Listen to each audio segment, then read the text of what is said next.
The gunshot echo hadn't faded when Colton Hayes made the decision that would unravel everything he thought he knew about survival. Most men would have pulled the trigger first, asked questions later. That's how you stayed alive in Montana Territory, 1878. But when he found her there, hands stained purple with wild berries and eyes that held something he'd forgotten existed, he lowered his rifle. One choice, one stranger, one moment that would either save them both or destroy everything he'd built in this merciless wilderness. Stay with me until the end. Hit that like button and drop a comment with your city so I can see how far this story travels. The Winchester felt heavier than it should have. Colton Hayes had carried this rifle for 11 years, through 3 brutal winters, 2 range wars, and more close calls than a man had right to survive. The weight should have been familiar by now, comfortable even, like the worn leather of his saddle or the calluses on his palms. But today, tracking through the dense pine forest that bordered the eastern edge of his property, the gun felt wrong, too heavy, too final. The shot he'd heard 15 minutes ago still rang in his ears. Single crack. Rifle, not handgun. Somewhere northeast of his cattle pasture, deep in the timber where no honest person had business being. Could have been poachers, could have been rustlers scouting his herd, could have been Sioux, though they'd mostly moved on after the treaties. Could have been any damn thing, and out here, any damn thing usually meant trouble. His boots made almost no sound on the needle-covered ground. 11 years of living alone taught a man to move quiet, to read sign, to trust his gut when his gut said something wasn't right. And right now, everything about this felt wrong. The tracks were fresh. Boot prints, small, too small to be a man's. Stride pattern was all wrong too, wandering rather than purposeful, stopping every few yards like whoever made them wasn't sure where they were going. Lost, maybe? Or stupid. Out here, those 2 things got you killed just about equally fast. Colton paused behind a thick spruce, scanning the clearing ahead. Sunlight filtered through the canopy and dusty columns, illuminating patches of wild bergamot and lupine. Pretty, if you had time to notice that sort of thing. He didn't. Movement. 30 yards out, near a cluster of chokecherry bushes. He brought the rifle up smooth and easy, finger resting alongside the trigger guard. Not on the trigger, not yet. His daddy had taught him that much before a Comanche arrow taught his daddy not to get careless. "Don't move," he called out, voice carrying clear across the clearing. "Show your hands." The figure straightened up fast, too fast, stumbling backward over something. Not the movement of someone armed and dangerous.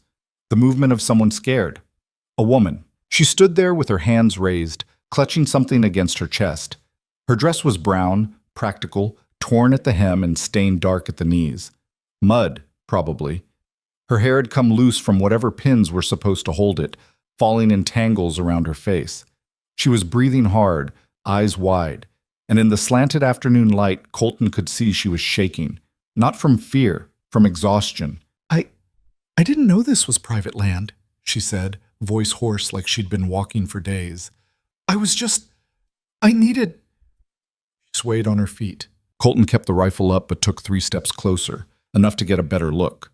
Young, maybe mid-20s.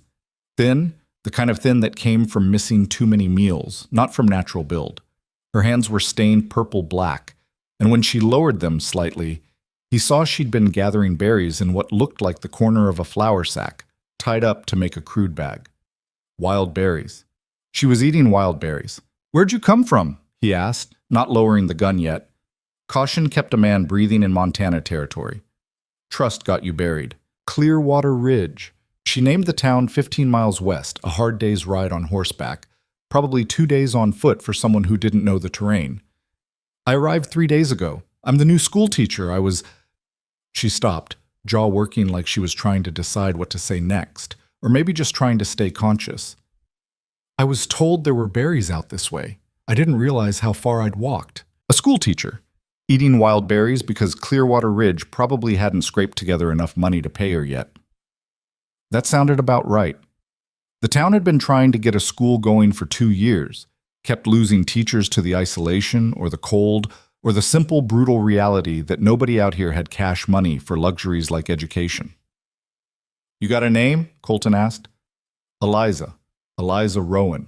She said it with a kind of dignity that didn't match the mud on her dress or the desperate angle of her shoulders. Colton had seen that before. People clinging to who they used to be even when the frontier was stripping it away piece by piece. He lowered the rifle. Not all the way, just enough to make it clear he wasn't planning to shoot her. Yet. You're trespassing, Miss Rowan. I know. I'm sorry. I'll leave right now.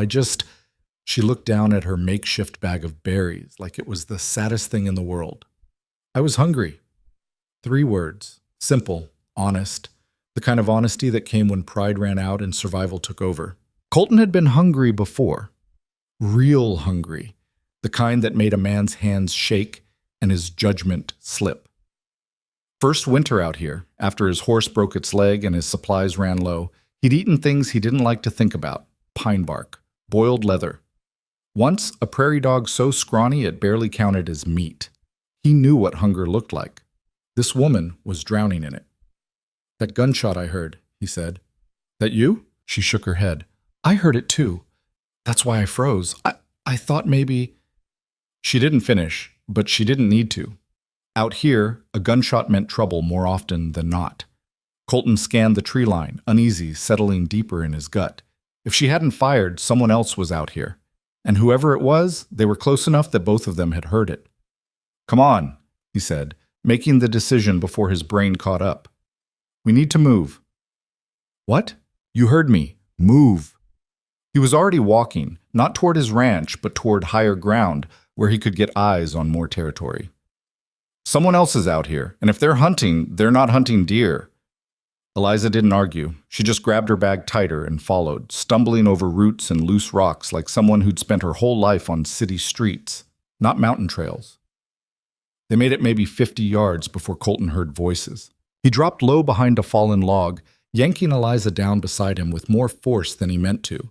She gasped, but had enough sense to stay quiet. 3 men, coming from the north, moving through the trees like they owned the place. Colton recognized them immediately. Dalton brothers and their cousin, piece-of-shit drifters who'd been causing problems around Clearwater Ridge for months.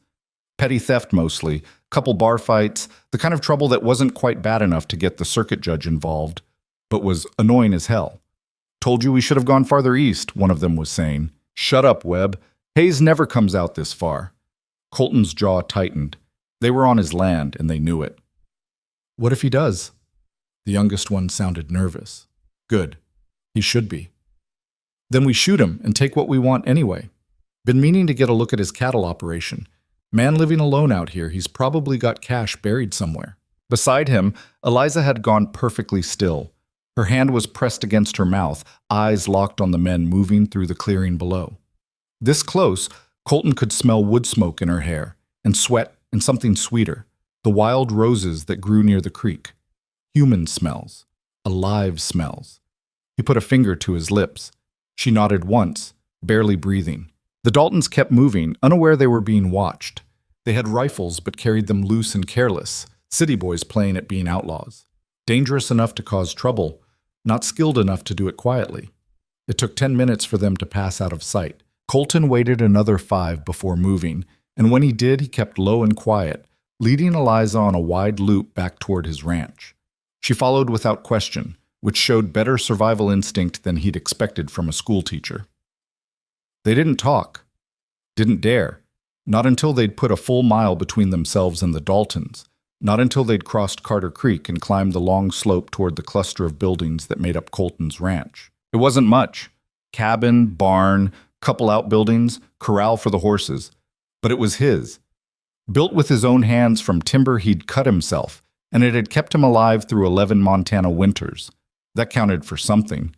He stopped at the tree line, scanning his property like he always did before approaching. Old habit, good habit. Everything looked quiet. Horses in the corral, chickens scratching in the yard, no signs of disturbance. "This is your place?" Eliza asked. First words she'd spoken since they'd started moving. "Yeah. It's..." She trailed off, and Colton wondered what she'd been about to say. Nice? Isolated? Exactly what you'd expect from a man living alone in the middle of nowhere. "It's what it needs to be," he finished for her. They walked down the slope in silence. Colton kept the rifle ready, eyes moving constant over the buildings and approaches. Paranoid maybe, but paranoia kept a man breathing. When they reached the cabin, he pushed the door open and gestured her inside. Eliza hesitated on the threshold, and Colton saw her taking it all in. The single room with its stone fireplace, rough-hewn table, narrow bed in the corner, shelves holding supplies and ammunition, and not much else. No decoration, no softness. A place for survival, not living. "Sit," he said, nodding toward one of the two chairs at the table. She sat, carefully, like she wasn't sure her legs would hold her much longer. Colton leaned the rifle against the wall within easy reach and moved to the small stove in the corner. He had stew left from yesterday, venison and wild onions and the last of his potatoes. It wasn't fancy, but it was hot and there was plenty of it. He ladled out a bowl and set it in front of her along with a hunk of bread he'd traded for in town 2 weeks ago. Stale now, but still edible. "Eat," he said. Eliza stared at the bowl like she couldn't quite believe it was real. Then she picked up the spoon and started eating, fast at first, then forcing herself to slow down. Smart. Eating too fast on an empty stomach would make her sick. Colton poured himself coffee from the pot that lived permanently on the stove and sat down across from her. He didn't eat, just watched her, trying to figure out what he'd gotten himself into. "Thank you," she said after she'd finished about half the bowl, "for the food. And for earlier, in the woods. You know those men?" She shook her head. "Never seen them before, but I recognize the type." "What type?" "The kind that don't care about rules." She took another bite, slower now. "I've dealt with men like that before." There was a story there. Colton could hear it in her voice, see it in the way her shoulders tensed. He didn't ask. People's pasts were their own business, and if she wanted to share, she would. "Those Daltons are trouble," he said instead. "And if they know you saw them on my property, that makes you trouble too." "I'm sorry." "Didn't say it was your fault, just stating facts." Eliza set down her spoon. "I should leave. I've imposed enough, and I don't want to bring problems to your door." "Bit late for that." Colton took a long drink of coffee. "Besides, sun's setting in a couple hours.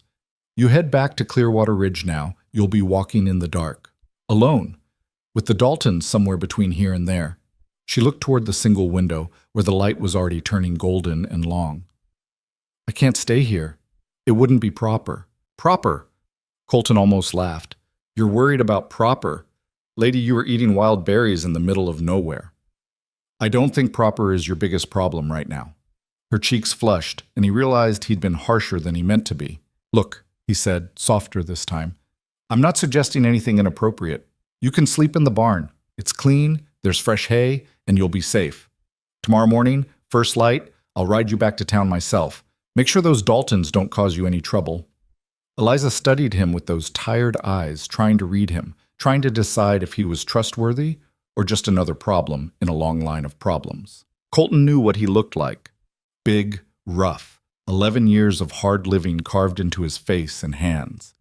Not the kind of man school teachers usually trusted. Hell, not the kind of man anyone usually trusted. But maybe she was desperate enough or exhausted enough or just done enough with making good choices that didn't work out because she finally nodded. "Okay, thank you." "Finish your food," he said, standing up. "I'll get the barn ready." Outside, the sun was painting the mountains in shades of copper and rust. Beautiful, in the way dangerous things often were. Colton walked to the barn, disturbing chickens that scattered with irritated squawks. Inside, the space smelled like hay and horses and leather. His mare, Sage, nickered from her stall, and his pack mule, ugly thing named Trouble, ignored him completely. Colton grabbed a fork and spread fresh hay in the empty stall at the far end, away from the animals, but close enough that she'd hear them if anything went wrong. He found an old wool blanket that didn't smell too bad and laid it over the hay. It wasn't the Ritz, but it was dry and relatively warm and a hell of a lot safer than 15 miles of open trail in the dark. When he came back to the cabin, Eliza had finished eating and was washing her bowl in the basin near the stove. "You don't have to do that," he said. "I know, but you fed me, and I'm not completely helpless." The way she said it, defensive, like she'd had to prove that point before, made Colton wonder again what had brought a woman like her to a place like this. School teachers didn't just appear in Montana territory. They came running from something or towards something, and either way, the story usually wasn't simple. Barn's ready, he said. I'll walk you out. They crossed the yard in the failing light. Somewhere in the distance, a coyote yipped, setting off a chorus of responses. Wild sounds. Lonely sounds. At the barn door, Eliza paused. Why are you helping me? She asked. You don't know me. I trespassed on your land. I brought trouble with me. Most people would have just pointed me toward town and told me to figure it out. Colton thought about lying, giving her some easy answer about Christian charity or frontier hospitality, but something about the way she asked, direct, like she'd had enough of bullshit to last a lifetime, made him tell the truth. I don't know, he said. Maybe because nobody helped me when I needed it. Maybe because I remember what it's like to be hungry. Or maybe I'm just tired of being the kind of man who turns people away. She looked at him for a long moment, and in the last slanting rays of sun, her eyes weren't brown like he'd thought. They were amber, like honey held up to light. Thank you, Mr. Hayes. Colton, if you're sleeping in my barn, we can probably skip the formalities. A small smile flickered across her face. Colton, then. And I'm Eliza. I know. You already told me that. I know you know. I'm just... She shook her head. I'm not good at this. At what? Accepting help. Being vulnerable. Trusting strangers. Yeah, well, out here you don't have much choice. She nodded slowly. That's what I'm learning. Colton showed her to the stall he'd prepared, made sure she knew where the water pump was and where to find him if there was trouble. Then he left her there and walked back to his cabin as full dark settled over the ranch. Inside, he barred the door and checked the rifle, making sure it was loaded and ready. Then he sat at his table with a fresh cup of coffee and tried to make sense of the decision he'd just made.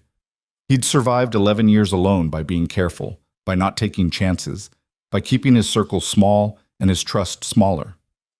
And in one afternoon, he'd thrown all of that out for a woman he didn't know, bringing her onto his property, feeding her, giving her shelter. Stupid, reckless, exactly the kind of decision that got men killed. But when he closed his eyes, he saw her standing in that clearing with berry-stained hands and exhaustion written into every line of her body. And he knew he'd make the same choice again. Maybe that made him a fool. Or maybe, after 11 years of surviving alone, he was just tired of it. Morning came cold and sharp. Colton was up before dawn like always, coffee already brewing when the first gray light started seeping through the window. He'd slept poorly, waking every hour to check the perimeter, old instincts refusing to quiet despite the locked door and loaded rifle. No disturbances through the night, no signs of the Daltons. Maybe they'd moved on. Maybe they'd gotten drunk and passed out somewhere in the timber. Or maybe they were smarter than he gave them credit for and were watching from the hills, waiting for the right moment. He didn't like any of those options. When he stepped outside, the air smelled like pine and frost. His breath misted in front of his face. Late September in Montana, summer was dying fast, and winter was sharpening its knives. The barn door was already open. Colton's hand went to his hip, where his revolver sat in its holster, before he registered what he was seeing. Eliza, standing in the corral with Sage, feeding the mare handfuls of oats from a bucket. The horse, who barely tolerated Colton most days, was eating out of her hand like they were old friends. She's beautiful, Eliza said without turning around. What's her name? Sage, and she doesn't usually take to strangers. Animals are good judges of character. Eliza gave the mare one last pat and turned to face him. My father raised horses. Before, she didn't finish, but she didn't need to. Before was where all the hard stories lived. You sleep okay? Colton asked. Better than I have in weeks. She walked toward him, morning light catching in her hair. She'd tried to fix it, pull it back into something respectable, but pieces kept escaping, made her look younger, more real. Thank you again for everything. Don't thank me yet. We still got to get you back to town. About that, she stopped a few feet away, and Colton saw she was bracing herself for something. I've been thinking about yesterday, about those men. What about them? They said they were looking for your cattle, that they thought you had money hidden somewhere. People think all kinds of stupid things. But if they come back, if they're planning something, you should know. You should be prepared. She met his eyes, and there was steel there beneath the exhaustion. I don't want my silence to get you hurt. Colton studied her, this strange woman who'd stumbled into his life eating wild berries and was now worried about his safety when she had enough problems of her own. "I appreciate that," he said, "but I've dealt with worse than the Daltons." "I'm sure you have, but still." "Still what?" "Still, it matters. What they said, what they're planning, it matters, and you deserve to know." Something shifted in Colton's chest, unfamiliar and uncomfortable. When was the last time someone had worried about him? When was the last time it mattered to anyone, whether he lived or died? "Come on," he said, rougher than he meant to be. "Let's get you some breakfast before we head out." They ate quickly, more stew, more stale bread. Colton packed some jerky and hardtack in his saddlebag, in case they needed it on the trail. He saddled Sage, and when Eliza looked at the horse with something like worry, he realized she probably wasn't much of a rider. "You can ride?" he asked. "I can stay on, mostly." "Good enough." He swung up into the saddle and offered her his hand. "Put your foot on mine and grab on. I'll pull you up." She did, clumsier than he'd expected, and ended up seated behind him, arms wrapped tight around his waist to keep from falling off. Colton tried not to notice how small she felt pressed against his back, how her hands were shaking slightly, even though the morning wasn't that cold. They rode out at an easy pace, following the trail that would take them west toward Clearwater Ridge. The sun climbed higher, burning off the frost, and for a while the only sounds were hoofbeats and birdsong, and the creak of leather. "Can I ask you something?" Eliza said after about an hour. "Guess I can't stop you." "Why do you live out here alone?" Direct question. He appreciated that. "It's quiet," he said. "That's not really an answer. It's the only one I've got." She was silent for a moment, then, "I think you have more. You just don't want to share them." Maybe she was right. Maybe after 11 years of silence, he'd forgotten how to share anything that mattered. "I came out here after the war," he said finally. "Didn't have anywhere else to go. Didn't have anyone waiting for me, so I just kept riding until I found a place where nobody asked questions." "Which war?" "Does it matter?" "I suppose not." Her grip on his waist loosened slightly, like she was getting more comfortable. "I came here for similar reasons. Different circumstances, but the same running." "From what?" "Everything. Nothing. Does it matter?" He almost smiled. "I suppose not." They rode in silence after that, but it was a different kind of silence, less guarded, more honest. The trail wound through dense forest, following Carter Creek for a stretch before climbing into rockier terrain. Colton knew every bend, every landmark. He'd ridden this route 100 times, always alone, always alert. Today felt different. Having someone at his back, someone trusting him to get her home safe, changed the weight of the journey. They were maybe 3 miles from Clearwater Ridge when Colton saw the smoke. Not campfire smoke, not chimney smoke. Too much of it, rising black and thick against the morning sky. "Hold on!" he said, and kicked Sage into a faster pace. Eliza tightened her grip without question, understanding without being told that something was wrong. They crested a ridge, and Colton pulled Sage to a hard stop. Below them, Clearwater Ridge was burning. Not the whole town, just the eastern edge, where the church and schoolhouse stood, where Eliza lived. "No," she breathed. "No, no, no." Colton didn't wait. He sent Sage down the slope at a dangerous pace, rocks scattering under her hooves, Eliza clinging to him like her life depended on it. They thundered into town just as the bucket brigade was forming. Men and women running with water from the creek, trying to save what they could, but Colton could see it was already too late for the schoolhouse. The building was fully engulfed, flames eating through the dry timber like paper. He pulled Sage to a stop near the church, which was damaged but still standing. Eliza slid off the horse before he could help her, stumbling forward like she'd been punched. "My things," she said. "Everything I own." "Was it inside?" Colton asked, already knowing the answer. She nodded, unable to speak. The schoolhouse collapsed inward with a roar of sparks and burning timber. Someone screamed. Someone else was crying. The whole town smelled like smoke and desperation. Colton found the sheriff, a grizzled man named Garrett, who'd been keeping the peace in Clearwater Ridge longer than Colton had been alive. "What happened?" Colton asked. Garrett spat tobacco juice and wiped his mouth with the back of his hand. "Damn Daltons is what happened. Set the fire sometime before dawn and rode out laughing. 3 people saw them, but couldn't stop them." "Anyone hurt?" Not yet. But Miss Rowan was supposed to be sleeping in the teacher's quarters behind the schoolhouse. He looked around, eyes scanning the crowd. Nobody's seen her since yesterday. We're praying she wasn't inside when— She wasn't, Colton interrupted. She's here. He pointed to where Eliza stood, staring at the burning ruins of her new life. Garrett's eyebrows went up. That's so? And where exactly was she? My ranch. Found her on my property yesterday, brought her back this morning. The sheriff's expression didn't change, but Colton could see him making calculations, adding up what that meant. That's mighty convenient timing, Garrett said. Yeah, it is. Folks are going to talk. Let them. Garrett studied him for a long moment, then nodded once. Fair enough. Long as you know what you're signing up for. Colton had no idea what he was signing up for. But as he watched Eliza standing there with nothing left but the clothes on her back and the dignity she refused to let the frontier take, he realized it didn't matter. He'd already made his choice.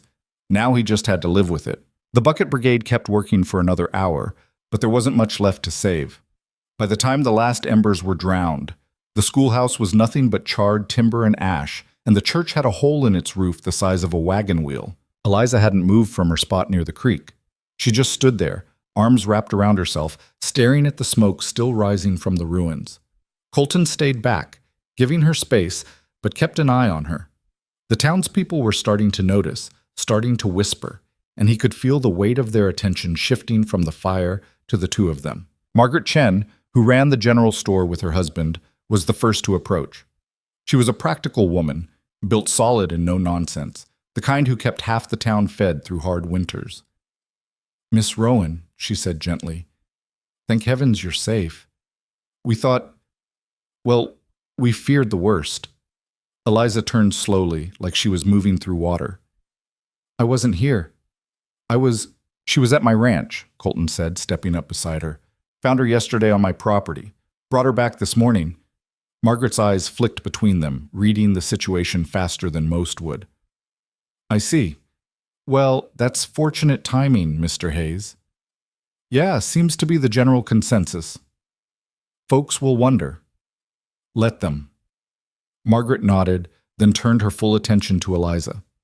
You lost everything in that fire, didn't you? Your clothes, your books, your teaching supplies? Everything, Eliza whispered.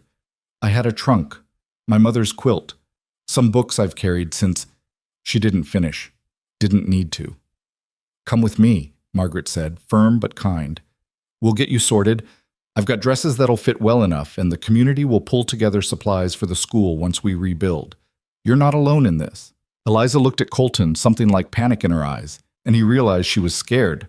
Not of the fire or the loss, but of being passed from stranger to stranger, dependent on charity she couldn't repay. It's okay, he said quietly. Mrs. Chen's good people. You'll be safe. But go on, I'll find you later. Margaret led Eliza away toward the general store, and Colton watched them go, feeling something twist uncomfortably in his chest. He'd known this woman less than 24 hours, but the thought of riding back to his ranch alone felt wrong in a way he couldn't explain. That was decent of you, Hayes. Sheriff Garrett had appeared beside him, quiet as smoke. The old man had a talent for that. Wasn't trying to be decent, Colton said. Just did what needed doing. Still, you gave her shelter when she needed it, brought her back safe. Town will remember that. Garrett paused, chewing on his tobacco. Of course, they'll also talk about a young woman spending the night at a bachelor's ranch. You know how people are. I don't much care how people are. Maybe you should start caring. That girl's got nothing now. Her reputation's about all she's got left. And if the town decides she's compromised, she won't be teaching anyone's children. Colton turned to look at the sheriff. She slept in my barn. I slept in my cabin. Nothing happened. I believe you, but belief and gossip are different animals. Garrett spat again. Just saying, you might want to think about how this looks. And I'm saying I don't care how it looks. She was starving in the woods. I gave her food. She needed a place to sleep. I gave her one. That's the whole story. Is it? The question hung there between them, sharp and uncomfortable. Colton didn't have an answer, or maybe he did and wasn't ready to admit it. The Daltons, he said, changing the subject. You going after them? Already sent Tom and his boys out tracking. They'll catch up eventually. Garrett's expression hardened. When they do, there'll be a reckoning. Can't have men burning down schoolhouses and terrorizing towns. Bad for business, bad for order. They were on my property yesterday. Said they were planning to scout my cattle operation. Maybe rob me. That so? Miss Rowan heard them say it. I heard it too. Garrett was quiet for a moment, thinking. That makes it personal then. And if you want to ride with Tom's posse, I won't stop you. Colton considered it. Part of him wanted to track down the men who'd done this, make them answer for it. But another part, the part that kept thinking about Eliza standing alone by the creek, knew he was needed here more. I'll stay, he said. But if they come back around my land, they won't get a warning shot. Fair enough? Garrett clapped him on the shoulder. You're a good man, Hayes, even if you try real hard to hide it. The sheriff walked off, leaving Colton alone with the smoking ruins and his own uncomfortable thoughts.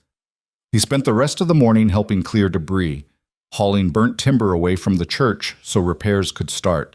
It was hard, dirty work, and he was grateful for it. Gave him something to do with his hands, kept him from thinking too much. By noon, the sky had clouded over, threatening rain. People started drifting away to their homes and businesses, exhausted from fighting the fire. Colton found himself walking toward the general store without really deciding to.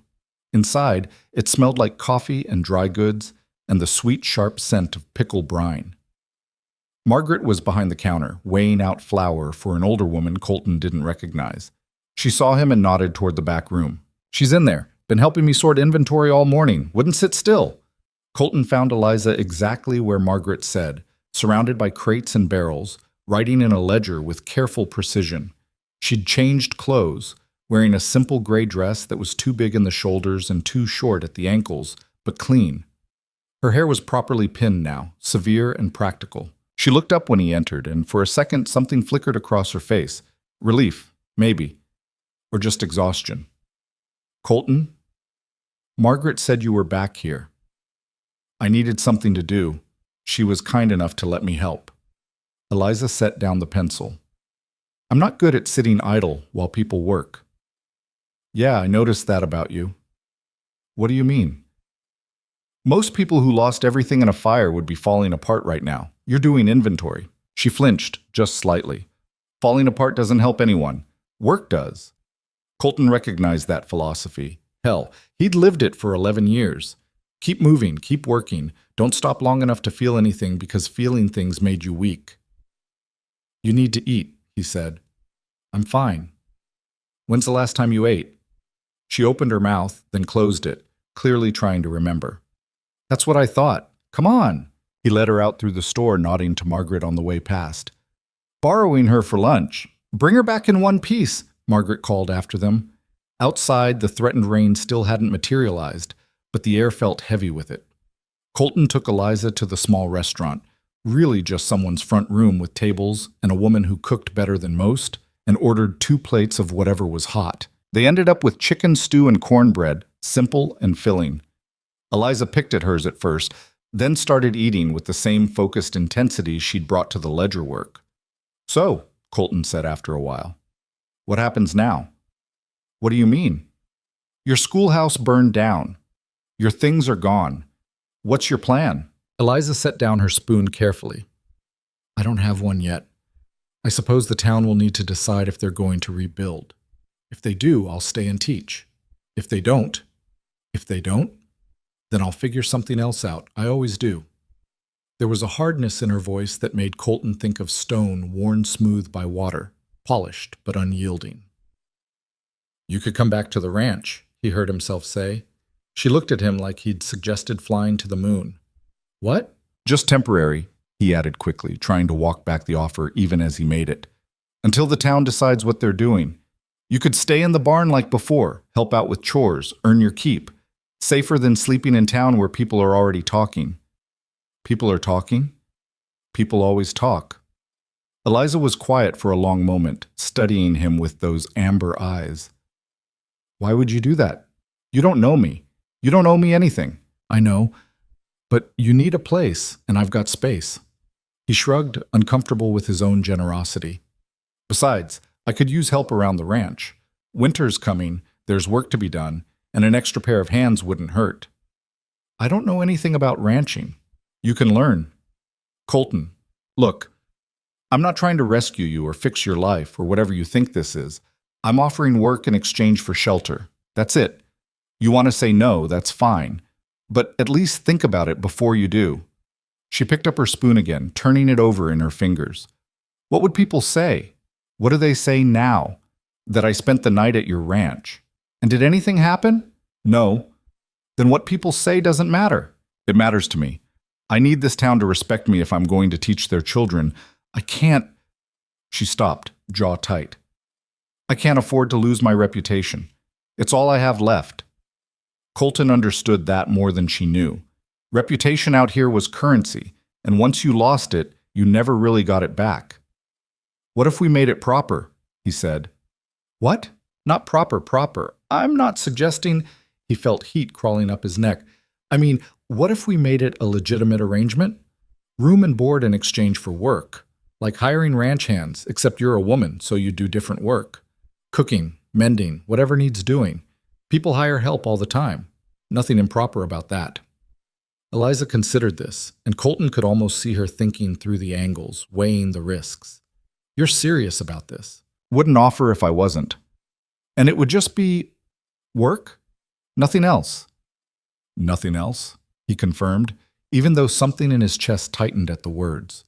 She set down the spoon. I'd need to think about it. Fair enough. But for what it's worth, I think you'd be safer at the ranch than here. The Daltons burned your schoolhouse. If they come back, why would they come back? Because I saw their faces. You saw their faces. We're witnesses to them planning to rob me, and now they've committed arson. Men like that don't leave loose ends. The color drained from Eliza's face as the implication sank in. I didn't think about that, she whispered. Well, start thinking about it, because Sheriff Garrett's posse might catch them, or they might not. And if they don't, those men are still out there somewhere, knowing we can identify them. Eliza was quiet for a long time, staring at her half-eaten stew like it held answers. When she finally spoke, her voice was steady but small. Okay. Okay, what? I'll come to the ranch, just until things settle down, just until the town decides about the school. Colton felt something ease in his chest that he hadn't realized was tight. All right then. We'll leave in the morning. That give you enough time to get what you need from Margaret? I don't have anything to get, remember? Right. Everything gone. Well, we'll figure it out, he said. Always do. They finished eating in silence, and when Colton paid the bill, he left extra for the cook. Then they walked back through town together, and he tried not to notice how people watched them, how conversation stopped when they passed. That evening, Margaret insisted Eliza stay in the room above the general store. Just for tonight, she said, until you head out to the Hayes place tomorrow, and don't you worry about what people are saying. Anyone with sense knows you're just doing what you need to survive. But survival had a cost, and Colton could see Eliza calculating it as she climbed the stairs to that small room with its borrowed dress and borrowed bed. He rode back to his ranch in the gathering dark, alone with Sage and his thoughts. The clouds finally opened up halfway home, rain coming down cold and steady, soaking through his coat and running down his neck. He didn't try to outrun it, just let it fall, washing away the smell of smoke and ash. When he got home, the cabin felt emptier than usual. He built a fire, made coffee, and sat at his table trying to figure out what he'd just committed himself to. Having someone at the ranch. Having Eliza at the ranch. It changed everything, upset the careful balance he'd maintained for 11 years. No more comfortable solitude. No more simple routines. Just her. A stranger who wasn't quite a stranger anymore, who'd somehow become his problem to protect. Or maybe not his problem. Maybe his choice. He didn't sleep well that night either. Morning came gray and drizzling. Colton loaded supplies into his saddlebags, extra rope, some dried meat, a spare blanket. He was saddling Sage when he heard footsteps behind him. You're up early. Margaret Chen stood in the barn doorway, wrapped in a heavy shawl against the rain. She was carrying a bundle wrapped in oilcloth. Got a long ride ahead, Colton said. I know. That's why I'm here. She held out the bundle. Supplies for Miss Rowan, some clothes that should fit better, basic necessities, a few books I thought she might like. Consider it a loan from the community until she gets back on her feet. Colton took the bundle, heavier than it looked. That's kind of you. Kind has nothing to do with it. That girl's going to teach our children once we rebuild. We need to keep her here. Keep her alive. Keep her... Margaret paused, choosing her words carefully. Keep her respectable. Meaning you need to be careful, Hayes. You're a decent man and she's a decent woman, but decent doesn't matter much if people decide to talk. You bring her to your ranch, you make sure there's no question about what's happening there. There won't be. I believe you, but belief and reality are different things. She pulled her shawl tighter. Just be smart about this. For her sake, more than yours. After Margaret left, Colton secured the bundle to his saddle and rode into town. The rain had led up to a light mist, but everything was wet and gray and miserable. He found Eliza waiting outside the general store, wearing a new dress. Dark blue, practical, actually fit her properly. She had a small bag at her feet, probably containing whatever Margaret had given her. Ready? He asked. She nodded, picked up her bag, and let him help her onto Sage. They rode out of Clearwater Ridge with half the town watching, and Colton knew the gossip was already starting. He could feel it in the air, hear it in the silence as they passed. Let them talk. He dealt with worse. The ride back took longer than it should have because of the muddy trails. Sage picked her way carefully through the slick spots, and Eliza held on tight, not complaining even though Colton knew she had to be cold and wet and uncomfortable. When they finally reached the ranch, he helped her down and showed her to the barn. Same stall as before, he said. I'll bring in more blankets, get you properly set up. Tomorrow we'll figure out a better arrangement, maybe fix up the old storage shed so you've got actual walls and a door that locks. The barn is fine, Eliza said. You need more than a horse stall. Trust me on this. She didn't argue, just set down her bag and looked around like she was trying to memorize the space. Thank you, she said quietly, for all of this. I know it's complicated. Yeah, well, complicated seems to be my specialty lately. That got a small smile out of her, brief but real.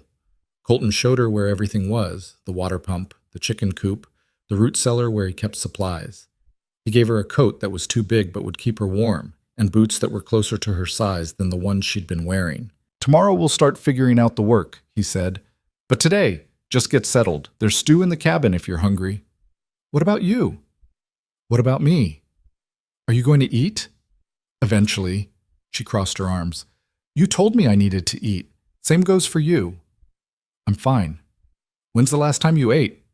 Colton almost laughed. She was throwing his own words back at him. Fine. I'll eat. Happy?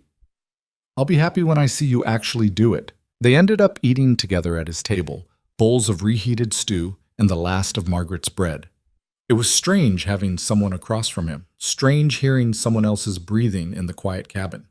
Strange, but not bad. So what kind of work are you expecting me to do? Eliza asked. Whatever needs doing. Cooking, mending, keeping the place halfway decent. I'm not asking you to muck stalls or brand cattle. What if I want to? He looked up from his bowl. What? What if I want to learn the actual ranch work, not just the domestic things? Why would you want to do that? Because I don't know how long I'm going to be here, and if I'm going to survive in this territory, I should probably know more than how to sew and cook. Colton set down his spoon. You want me to teach you ranching? If you're willing. You know it's hard work, right? Dangerous sometimes. Not exactly what school teachers usually do. I'm not exactly a usual school teacher. He studied her across the table, this woman who kept surprising him. Most city folks came west with romantic notions about frontier life and fell apart at the first real hardship. But Eliza had lost everything in a fire and was already planning how to make herself stronger. All right, he said. I'll teach you. But don't complain when your hands blister and your back hurts and you're covered in mud and horse shit. I won't. We'll see about that. They finished eating, and Eliza insisted on washing the dishes while Colton checked his fences in the fading light. When he came back, she was already in the barn, arranging her small pile of belongings with the same careful precision she'd brought to Margaret's ledger work. If you need anything, just holler, he said from the doorway. I will. Good night, Colton. Good night. He walked back to his cabin through the dark, and for the first time in 11 years, he didn't feel quite so alone. The next morning started before dawn. Colton was used to early starts, but he was surprised to find Eliza already up when he went to the barn to feed the horses. She was sitting on an overturned bucket, fully dressed, looking like she'd been awake for hours. "Couldn't sleep?" he asked. "Too much to think about." "Yeah, I know that feeling." He showed her how to measure out the oats for Sage and Trouble, how to check the water troughs, how to collect eggs from the chickens without getting pecked. She paid attention, asked smart questions, didn't act like the work was beneath her. After breakfast, which she cooked, and it was better than anything Colton had made in months, they started on the real work. He took her out to check the cattle, all 23 head of them, scattered across the south pasture. "This is it?" she asked. "Your whole herd? What were you expecting?" "I don't know. More, I guess." "It's enough. More than enough for one man." He paused. "Or two people, I suppose." They spent the morning riding the fence line, and Colton showed her how to spot weak sections, how to fix simple breaks, how to read the land for signs of trouble. She fell off Sage twice trying to learn how to ride properly, got back up both times without complaint. By afternoon, she was exhausted but determined. Colton called a break, and they sat under a cottonwood tree eating jerky and drinking from his canteen. "You're doing good," he said. "I'm terrible." "You're doing good for someone who's never done this before." Eliza leaned back against the tree, closing her eyes. "My father would laugh if he could see me now. He always said I was too stubborn for my own good." "Where is he now? Your father?" "Dead. 5 years ago. My mother went 2 years after that." She opened her eyes, staring up at the leaves. "That's when I became a teacher. Needed something to do, somewhere to go. Teaching gave me both. And now you're here. And now I'm here." She looked at him. "What about you? You said you came after the war, but you never said which one or why." Colton took a long drink from the canteen, buying time. He didn't talk about the war, didn't talk about what came after. But something about sitting here with her, under this tree, with honest dirt under his nails and honest work in his bones, made him want to.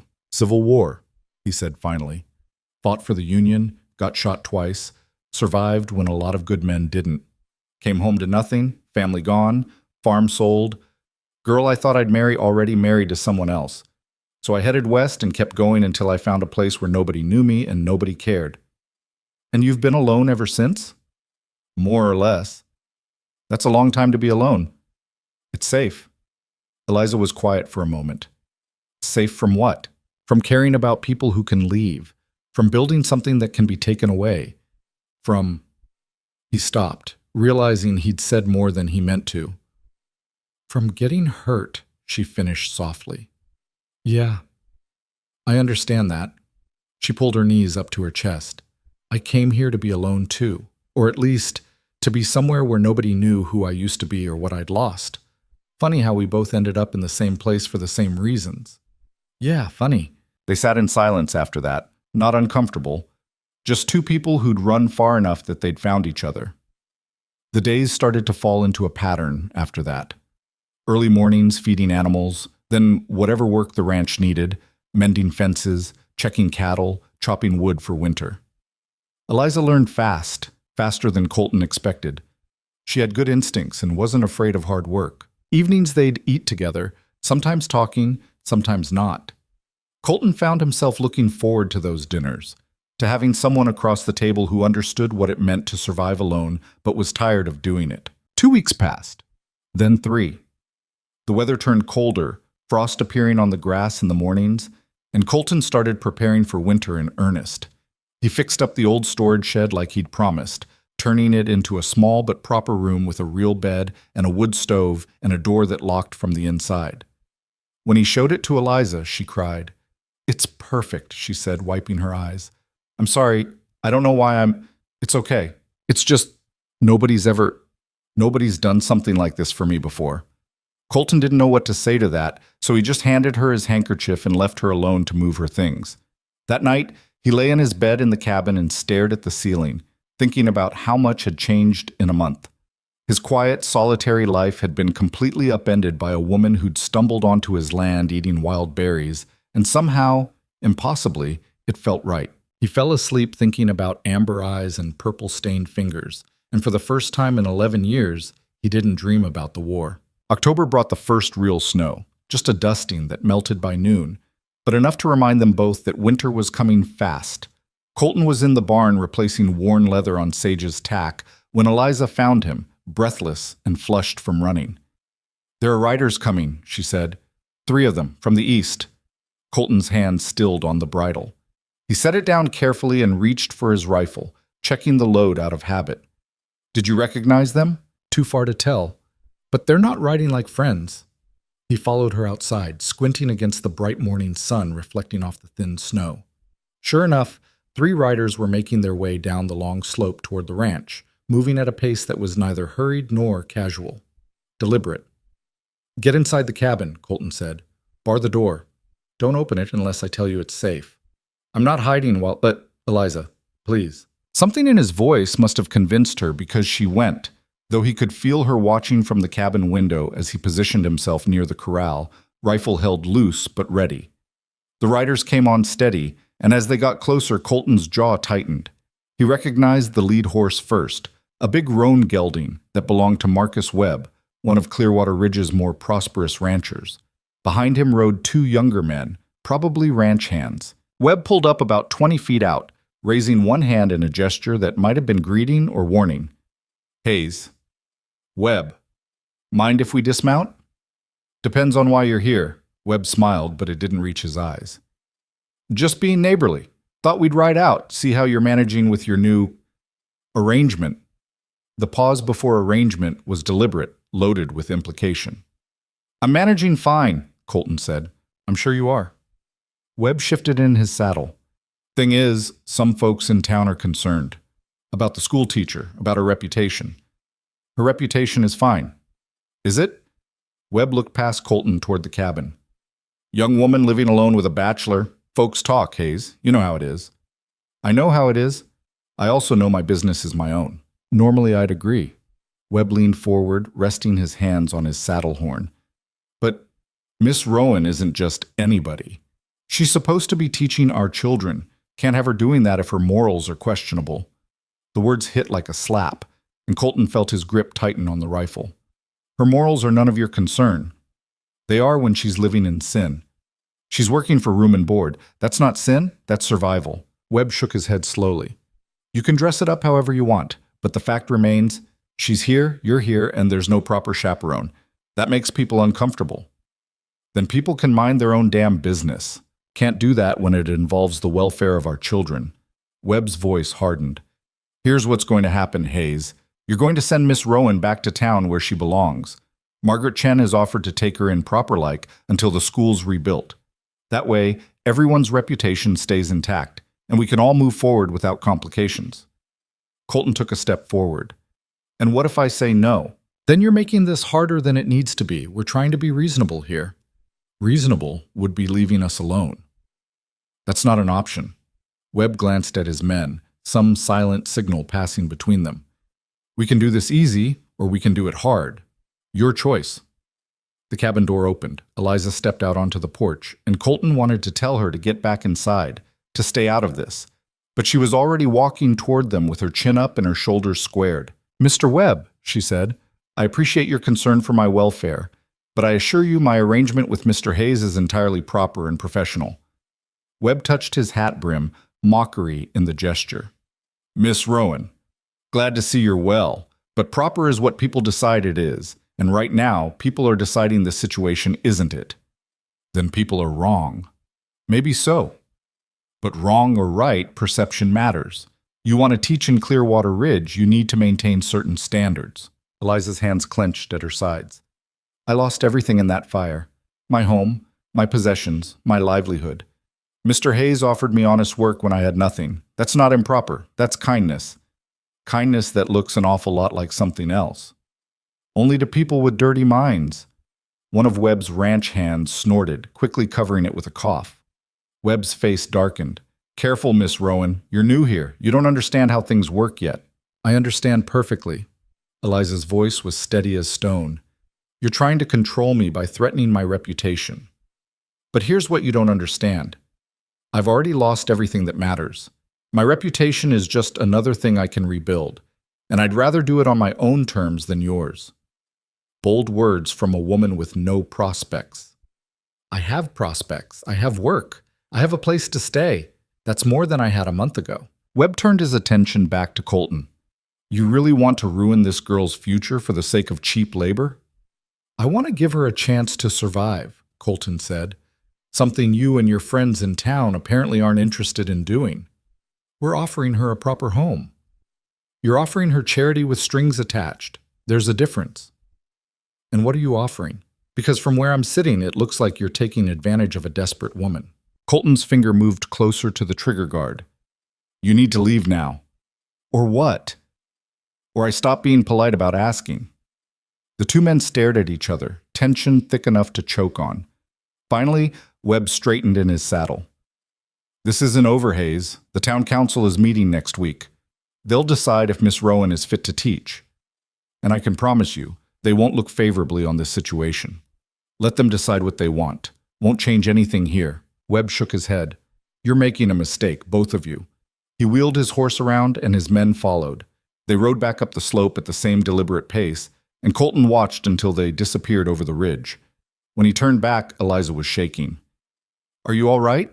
He asked. No. She wrapped her arms around herself.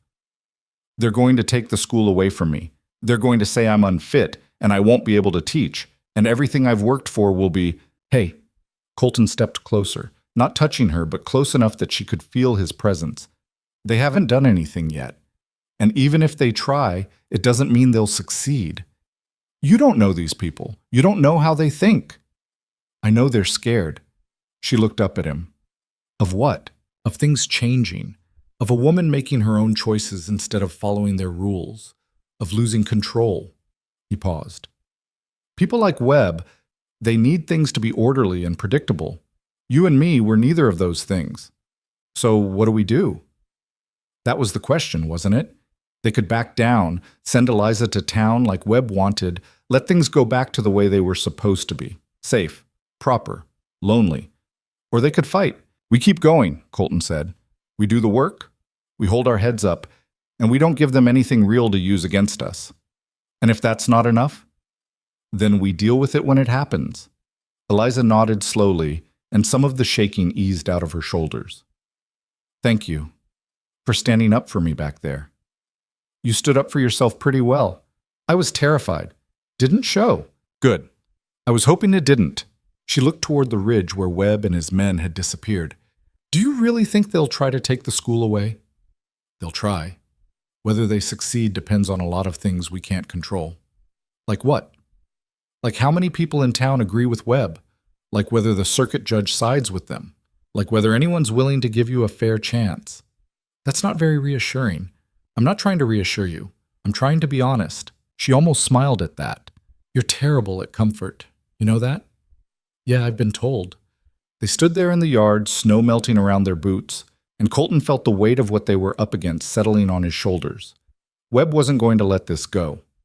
The town council would push for Eliza to leave the ranch, and if she refused, they'd make life difficult, maybe impossible. But looking at her now, seeing the fire in her eyes beneath the fear, Colton knew she wasn't going to back down. And if she wasn't backing down, then neither was he. Come on, he said. We've got fence to mend on the north pasture. Might as well make ourselves useful while we wait for the next disaster. Is that your philosophy on life? Stay busy between disasters? Has worked for 11 years. That's deeply depressing. Welcome to Montana territory. They worked until sundown, and neither of them mentioned Webb or the town council again. But it hung there between them, unspoken and heavy, like storm clouds gathering on the horizon. The summons came 3 days later. Sheriff Garrett rode out personally, looking uncomfortable and tired. He handed Colton a folded piece of paper with the town seal pressed into the wax. Council wants to see you both, Garrett said. Next Saturday, 10 in the morning. What if we don't come? Colton asked. Then they'll make their decision without you, and I guarantee you won't like it. The sheriff glanced toward where Eliza was hanging laundry. For what it's worth, I think this whole thing is horse shit, but I'm not on the council, and my opinion doesn't count for much. Your opinion counts to me, Garrett smiled wearily. Yeah, well, a lot of good that'll do you. He touched his hat brim. See you Saturday, Hayes, and tell Miss Rowan to dress proper. These old bastards care about appearances. After he left, Colton showed Eliza the summons. She read it twice, her face carefully blank. So it's really happening, she said. Looks like it. What do we tell them? The truth, that you work here, you earn your keep, and what they think about it doesn't matter. Except it does matter. They can refuse to hire me as the teacher. Then you'll find other work. Where? Doing what? She handed back the summons. Teaching is all I know, Colton. It's the only thing I'm qualified to do. That's not true. You've learned ranching in 6 weeks. You can learn other things. And in the meantime, I'm dependent on your charity. It's not charity if you're working. It feels like charity. She turned away, arms crossed tight. I hate feeling helpless. I hate that these people can decide my future based on gossip and assumptions. I know. Do you? Because you've been alone for 11 years. You don't answer to anyone. You don't care what people think. That must be nice. There was an edge to her voice, sharp and bitter, and Colton recognized it as the sound of someone reaching their limit. You're right, he said. I don't care what most people think, but that doesn't mean it's easy. Being alone isn't freedom, Eliza. It's just a different kind of cage. She looked back at him, and some of the anger drained from her face. I'm sorry, I didn't mean… It's fine, you're scared. You're allowed to be angry. I'm not angry, I'm just… She stopped, searching for words. I'm tired of running. I came here to start over, to build something new, and now it feels like I'm right back where I started. Powerless. You're not powerless. What would you call it then? I'd call it outnumbered, but that's not the same thing. Eliza sank down onto the porch steps, and Colton sat beside her, leaving a respectful distance between them. They watched the sun sink toward the mountains, painting the sky in shades of orange and gold. What if we lose? She asked quietly. Then we figure out what comes next. That's not an answer. It's the only one I've got. She was quiet for a long moment. If I lose the teaching position, I'll have to leave. There's no other work for me in Clearwater Ridge. You could stay here. And do what? Be your ranch hand forever? Would that be so bad? I don't know, maybe. Probably. She rubbed her eyes. I never planned for this. Any of this. I was supposed to teach in a small frontier town, save my money, maybe eventually move somewhere bigger. I wasn't supposed to lose everything in a fire and end up living on a stranger's ranch while the town debates my morals. Plans change. That's an understatement. They sat in silence as the light faded. Somewhere in the distance, a wolf howled, lonely and wild. I'm scared, Eliza said finally. I know. What if they decide I'm not fit to teach? What if they're right? They're not right. They're just scared of things being different. How can you be so sure? Colton thought about that. Because I've seen how you work, how you think, how you don't give up even when everything's against you. That's not someone who's unfit to teach. That's someone who knows what survival costs and pays it anyway. Eliza looked at him, and in the fading light, her eyes were bright with unshed tears. Thank you, she whispered. For what? For seeing me. Not just the teacher or the woman with the questionable reputation, but me. Colton didn't know what to say to that, so he just nodded. They sat there until full dark, and when Eliza finally stood to go to her room, she touched his shoulder briefly, a gesture of gratitude or solidarity, or something Colton couldn't quite name. He stayed on the porch long after she'd gone, staring up at the stars and thinking about the town meeting, about what they'd face, about how much he'd come to care about this woman he'd found eating wild berries 6 weeks ago. The next few days passed in tense preparation. Eliza practiced what she'd say to the council, rehearsing arguments and defenses until Colton told her to stop. You're making yourself crazy, he said. I need to be ready. You're already ready, more than ready. Now you're just torturing yourself. She set down the paper she'd been writing on. What if I forget everything? What if I stand up there and just freeze? Then I'll speak for you. You can't do that. Watch me. Saturday morning came cold and clear. They rode to Clearwater Ridge in silence, and Colton could feel the tension radiating off Eliza like heat. She'd dressed in her best remaining clothes, the dark blue dress Margaret had given her, hair pinned back severe and proper, no jewelry because she didn't have any. She looked terrified and determined in equal measure. The town hall was packed. It seemed like half of Clearwater Ridge had turned out for the spectacle, cramming into the small building until there was barely room to breathe. The council sat at a long table up front, 5 men, all older, all looking at Eliza like she was a problem they needed to solve. Marcus Webb was there too, sitting in the front row with a satisfied smile on his face. Sheriff Garrett caught Colton's eye from the back of the room and gave a small shake of his head. Not encouraging. The council chairman, a gray-bearded man named Hutchins, called the meeting to order. We're here today to discuss the matter of Miss Eliza Rowan and her fitness to serve as schoolteacher for Clearwater Ridge. His voice was formal, detached. Miss Rowan, you stand accused of moral impropriety based on your living arrangement with Mr. Colton Hayes. How do you respond? Eliza stood and Colton could see her hand shaking, but her voice when she spoke was steady.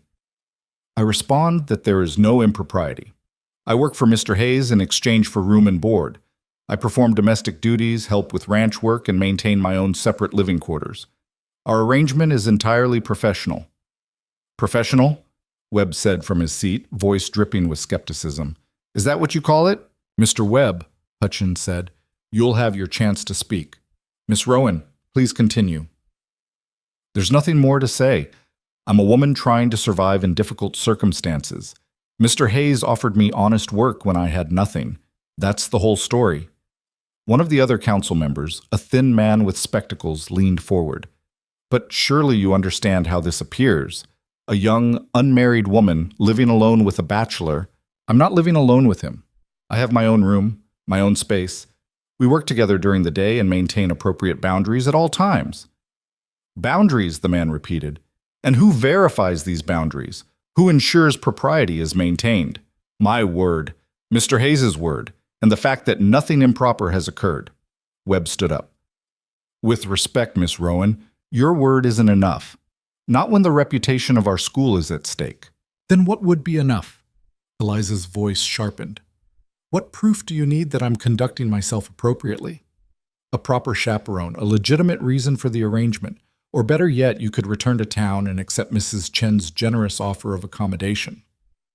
Mrs. Chen's accommodation comes with conditions. I'd be dependent on charity, unable to earn my own way. And that's worse than this? Webb gestured vaguely at Colton. Living with a man you barely know? Eliza's jaw tightened. I know Mr. Hayes well enough. He's shown me more kindness and respect than most of the people in this room. A murmur ran through the crowd.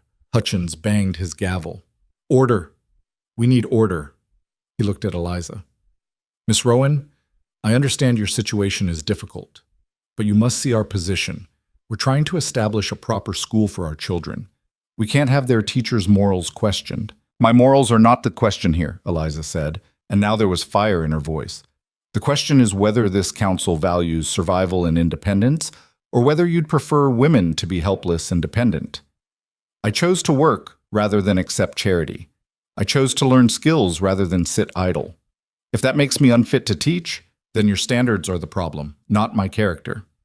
The room went silent. Colton felt something shift in his chest, pride and fear mixing into something that made it hard to breathe. She was fighting, not just for herself, but for something bigger, the right to choose, the right to survive on her own terms. Hutchins cleared his throat. Strong words, Miss Rowan, but words don't change facts. The fact is, you're living in a situation that appears improper, and appearances matter in a community like ours. Then let me offer a solution. Colton heard himself speak before he'd fully decided to. Every eye in the room turned to him. What kind of solution, Mr. Hayes? Hutchins asked. This was it. The moment that would either fix everything or make it worse. Colton stood and felt Eliza's eyes on him, questioning.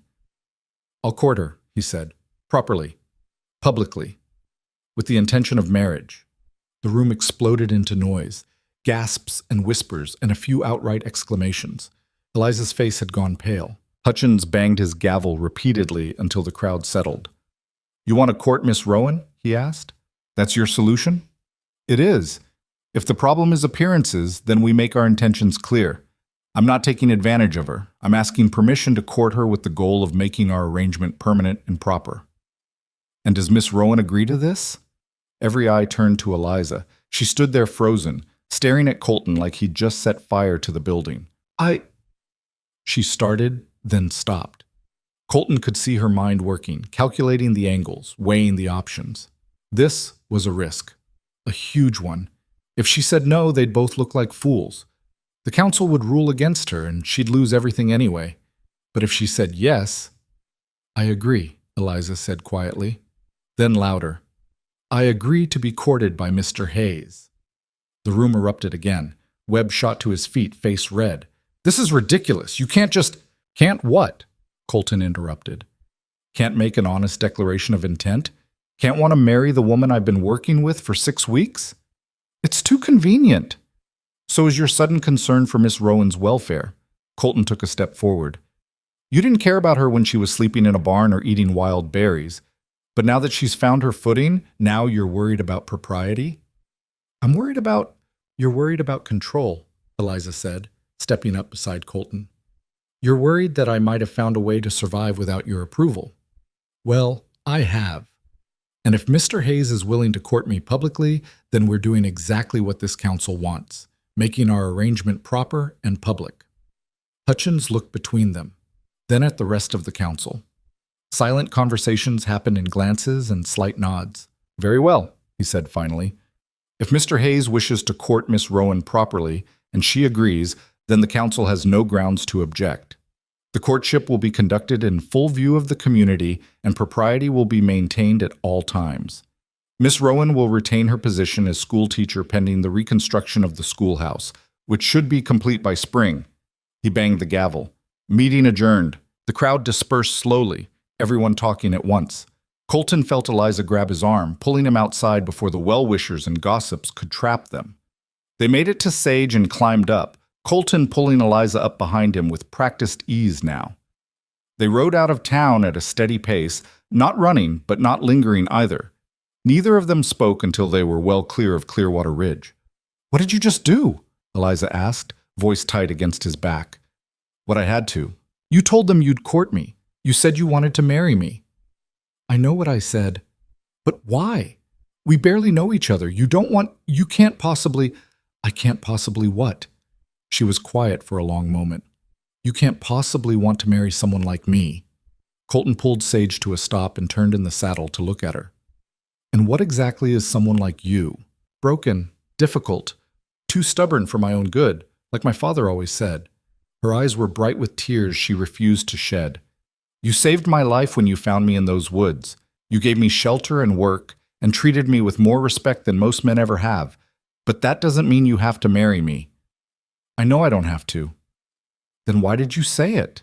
Colton turned back around, staring at the mountains ahead. "Because in that room, watching you stand up for yourself, watching you fight for the right to survive on your own terms, I realized I didn't want you to leave. I don't want you to leave. And if courting you is what it takes to keep you here, then that's what I'll do. That's not a reason to get married. Maybe not. But it's a start." "A start of what?" "I don't know yet. Something more than being alone." Eliza was silent, and Colton couldn't tell if she was angry or scared or relieved or all three at once. "We don't have to actually get married," he said. "We can just court. See what happens. If it doesn't work, if you decide you want something different, we'll figure it out. But at least this way you get to keep teaching. You get to stay." "And what do you get?" The question hung there, honest and raw. What did he get? Company. Someone to talk to during long winters.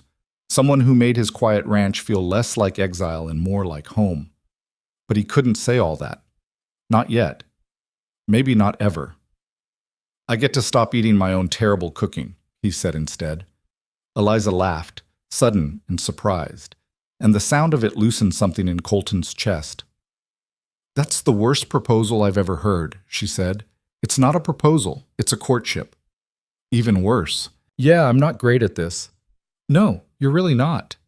But she was still laughing, and when she wrapped her arms around his waist again, she held on a little tighter than before.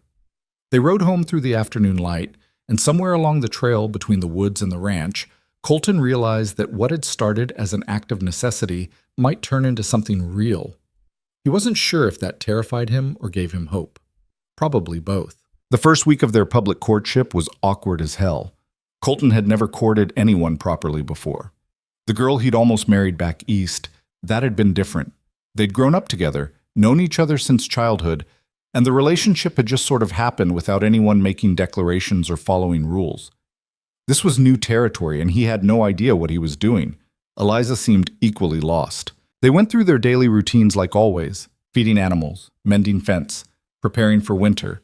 But now there was this strange weight between them, this awareness that they were supposed to be courting, whatever that meant.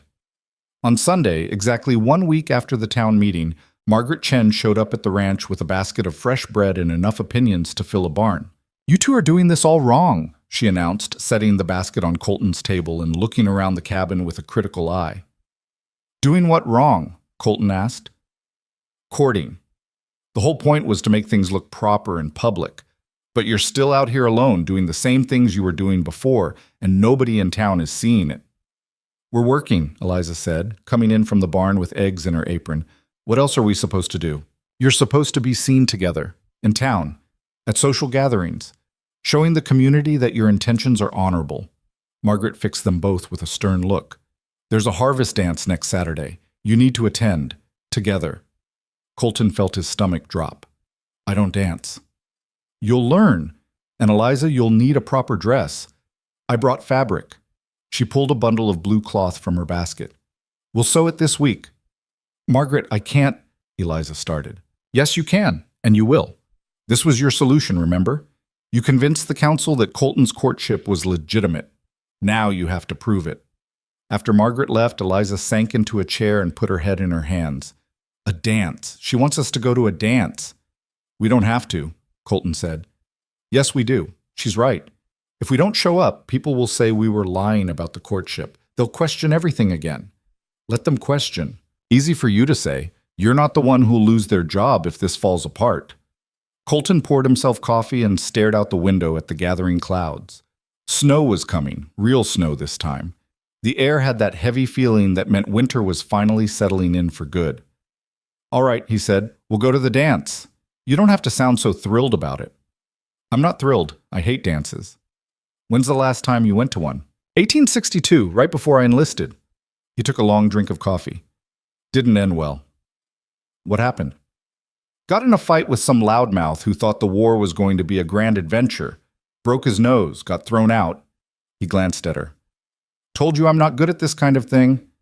"Well, you're going to have to try, for both our sakes." That week, Eliza spent her evenings with Margaret in town, sewing the blue dress while Colton worked on winterizing the ranch. He reinforced the barn roof, stacked firewood until his back screamed, and tried not to think about dancing in front of half the town while everyone watched to see if his courtship was real. The morning of the dance, fresh snow covered everything in white silence. Colton was chopping wood when Eliza emerged from her room wearing the new dress. He nearly dropped the axe. The dress was simple, blue fabric with a fitted bodice and full skirt, but on her it looked like something from a painting. She'd done something different with her hair too, pulled it back but left pieces loose around her face. "Will this do?" she asked, sounding uncertain. "You look—" Colton stopped, searching for words that wouldn't sound stupid. "You look good, real good." A faint flush colored her cheeks. "Thank you." Margaret insisted on the style. "I think it might be too much." "It's not too much." They stared at each other for a long moment, and Colton felt something shift between them, something that had been building for weeks but neither of them had acknowledged. "I should finish getting ready," Eliza said finally. "We need to leave soon." Colton changed into his only good shirt and the jacket he'd worn exactly twice since moving west. He felt like he was wearing someone else's clothes, someone who belonged in polite society instead of alone on a ranch. The ride to town was quiet. Eliza sat behind him on sage, arms wrapped around his waist, and Colton tried to remember the last time he'd been this nervous. Probably that dance in '62, right before the fight. Great precedent. The town hall was already crowded when they arrived, filled with music and voices and the smell of food. Colton helped Eliza down from sage and felt every eye in the place turn toward them as they walked through the door. Margaret appeared almost immediately, beaming. "There you are. Don't you both look wonderful? Come, come. There are people who want to meet you properly." She dragged them into the crowd, introducing them to townspeople Colton had never bothered to know in 11 years of living nearby. Farmers and shop owners and their wives, all smiling with varying degrees of sincerity. all clearly curious about the relationship between the hermit rancher and the schoolteacher. "How long have you been courting?" asked Mrs. Patterson, who owned the boarding house. "About a week," Colton said honestly. "Oh, that's not very long at all. How did it start?" Colton looked at Eliza, who looked back at him with mild panic. "He asked if he could court me," Eliza said carefully. "And I said yes." "How romantic!" Mrs. Patterson clapped her hands together. "And where did this happen? At the ranch?" "At the town council meeting," Colton said. "In front of everyone." Mrs. Patterson's smile faltered slightly. "Oh, well, that's certainly public." They suffered through another 20 minutes of questions before the music started up properly. Couples moved onto the makeshift dance floor, and Colton felt Eliza tense beside him. "We should dance," she said quietly. "I told you I don't—" "I know, but we have to. Everyone's watching." She was right. Half the room was sneaking glances their way, waiting to see what they'd do. Colton led her onto the floor, trying to remember the basic steps his mother had taught him a lifetime ago. The fiddle player struck up a waltz, and Colton put his hand on Eliza's waist, feeling the warmth of her through the fabric of her dress. "I'm going to step on your feet," he warned. "That's fine. I'll probably step on yours too." They started moving, awkward and off rhythm at first. Colton was too aware of how close she was, how her hand felt in his, how she smelled like soap and something floral he couldn't name. "Relax," Eliza whispered. "You look like you're facing a firing squad." "Feels like it." "It's just dancing." "It's not just dancing, it's performing, proving something." "Then let's prove it." She moved closer, following his lead better now. "Show them we're serious." Colton forced himself to relax, to focus on the music instead of the watching eyes. Eliza was a better dancer than he was, compensating for his mistakes with small adjustments that made them look more coordinated than they actually were. By the second waltz, they'd found a rhythm. By the third, Colton had almost forgotten they were being watched. "You're getting better at this," Eliza said. "Don't sound so surprised." "I am surprised. You seemed so miserable earlier." "I was miserable. Still am, a little." He guided her through a turn. "But this part's not so bad." "What changed?" "I stopped thinking about everyone else and started thinking about you." The words came out more honest than he'd intended, and Eliza's eyes widened slightly. Before she could respond, the music ended and people started clapping. Marcus Webb was suddenly there, appearing like a bad omen. "Quite a show, Hayes," he said. "Almost looked genuine." "It is genuine," Eliza said, her hand still in Colton's. "Is it? Or is this just an elaborate charade to keep your job?" Colton felt his jaw tighten. "You got something you want to say, Webb?" "Just making observations. This whole courtship seems awfully convenient, appearing right when the council was about to rule against Miss Rowan. Convenient or not, it's real." Webb smiled, cold and knowing. "We'll see. Winter's coming, long, hard winter. Let's see if this arrangement lasts through February, when you're both stuck in that ranch with nothing but each other for company." He walked away before Colton could respond, melting into the crowd. "Don't listen to him," Eliza said quietly. "He's just trying to rattle us." "It's working. Then don't let it." She squeezed his hand. "Dance with me again. Show them he's wrong." They danced 3 more times before Eliza needed a break. Colton got them both cups of punch and found a quieter corner where they could catch their breath. "Thank you," Eliza said, "for doing this. I know it's not easy for you." "Nothing worth doing is easy." "Is that your philosophy now?" "Might as well be." He took a drink of the too-sweet punch. "You think Webb's right? About winter being hard?" "Winter's always hard out here, but we've managed so far. This is different. Once the snow really hits, we'll be isolated for weeks at a time. No town, no people, just us, and whatever we can stand about each other." Eliza was quiet for a moment. "Are you having second thoughts?" "About the courtship?" "About all of it. Me being at the ranch. This whole arrangement." Colton looked at her, really looked at her, trying to figure out what he felt beneath the confusion and nervousness. She was watching him with those amber eyes, waiting for an answer he wasn't sure how to give. "No," he said finally. "No second thoughts. You?" "No, but I worry sometimes that you're doing this out of obligation, that you feel responsible for me." I do feel responsible. That's not a bad thing. It is, if it's the only thing. It's not the only thing. He set down his cup. Look, I'm not good with words. I'm better with actions. So judge me by what I do, not what I say. I wouldn't have stood up at that council meeting if I didn't want you to stay. I wouldn't be here at this dance if I didn't care what happens to you. That's the truth, simple as I can make it. Eliza's expression softened. That's the most you've said about your feelings since I met you. Don't get used to it. Too late. They stayed at the dance until late, and when they finally left, several townspeople wished them well with what seemed like genuine warmth. Progress, maybe. Or just people getting used to the idea. The ride home was cold, and Eliza pressed close against Colton's back for warmth. He could feel her shivering even through his jacket. Almost there, he said. Hang on. When they reached the ranch, Colton built up the fire in the main cabin while Eliza changed into warmer clothes. They ended up sitting together near the fireplace, drinking coffee and warming their hands. That wasn't as terrible as I expected, Eliza said. The dance? All of it. The questions, the watching, Webb being an ass. I thought it would be worse. Give it time. People are still making up their minds about us. Do you care what they decide? Colton thought about that. A month ago, he would have said no without hesitation. Now, with Eliza sitting across from him looking tired but content, the answer was more complicated. I care that they treat you fairly, he said. I care that you get to keep teaching. Beyond that, they can think whatever they want. That's not entirely true, though, is it? If they decide we're improper, it affects both of us. Let them try. I've been the outcast for 11 years. I can handle it. But I can't. Eliza set down her cup. I need this community. I need the school. I need to matter to people. That's different from you. Doesn't make it wrong. Doesn't make it easy either. They sat in silence for a while, watching the fire burn down. Outside, snow started falling again, soft and steady.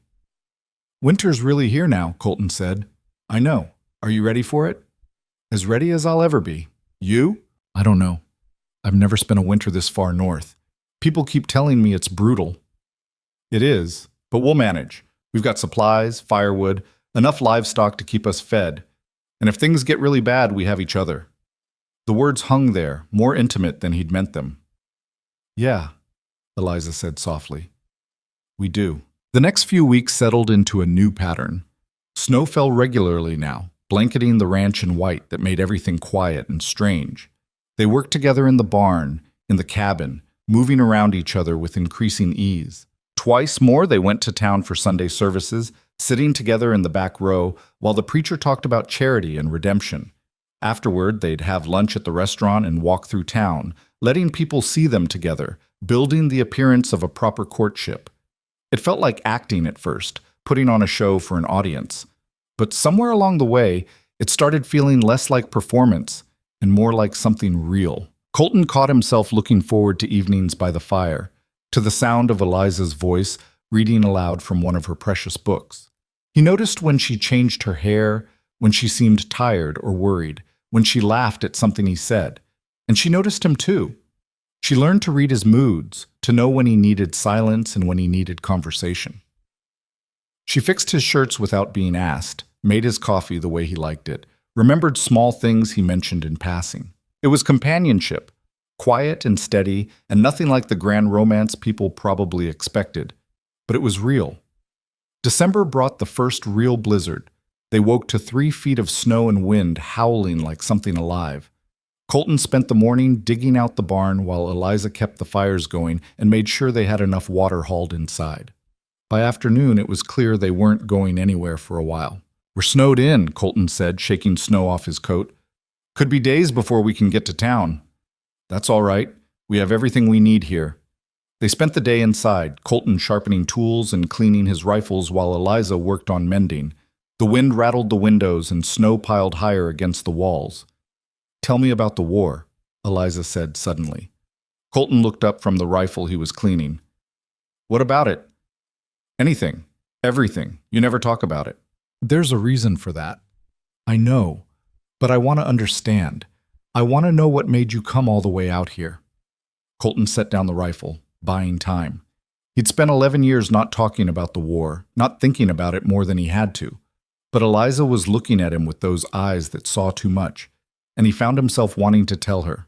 It was ugly, he said finally. Uglier than people who weren't there can imagine. I saw things, did things, that I can't forget no matter how hard I try. Lost friends. Lost part of myself, maybe. What part? The part that believed in causes. The part that thought fighting for something made it righteous. He picked up the rifle again, finding comfort in the familiar weight. After it ended, I came back to nothing. Everyone I cared about was gone or changed, and I couldn't find a place anymore in the world I'd left. So I rode west until I found somewhere nobody asked questions. And you've been alone ever since. Seemed safer that way. Safer from what? From caring, from losing, from having to watch people die or leave or change into strangers. Eliza was quiet for a long moment. Is that why you almost didn't help me? When you found me in the woods? Yeah, part of me wanted to just point you toward town and ride away, keep my life simple. What changed your mind? I don't know.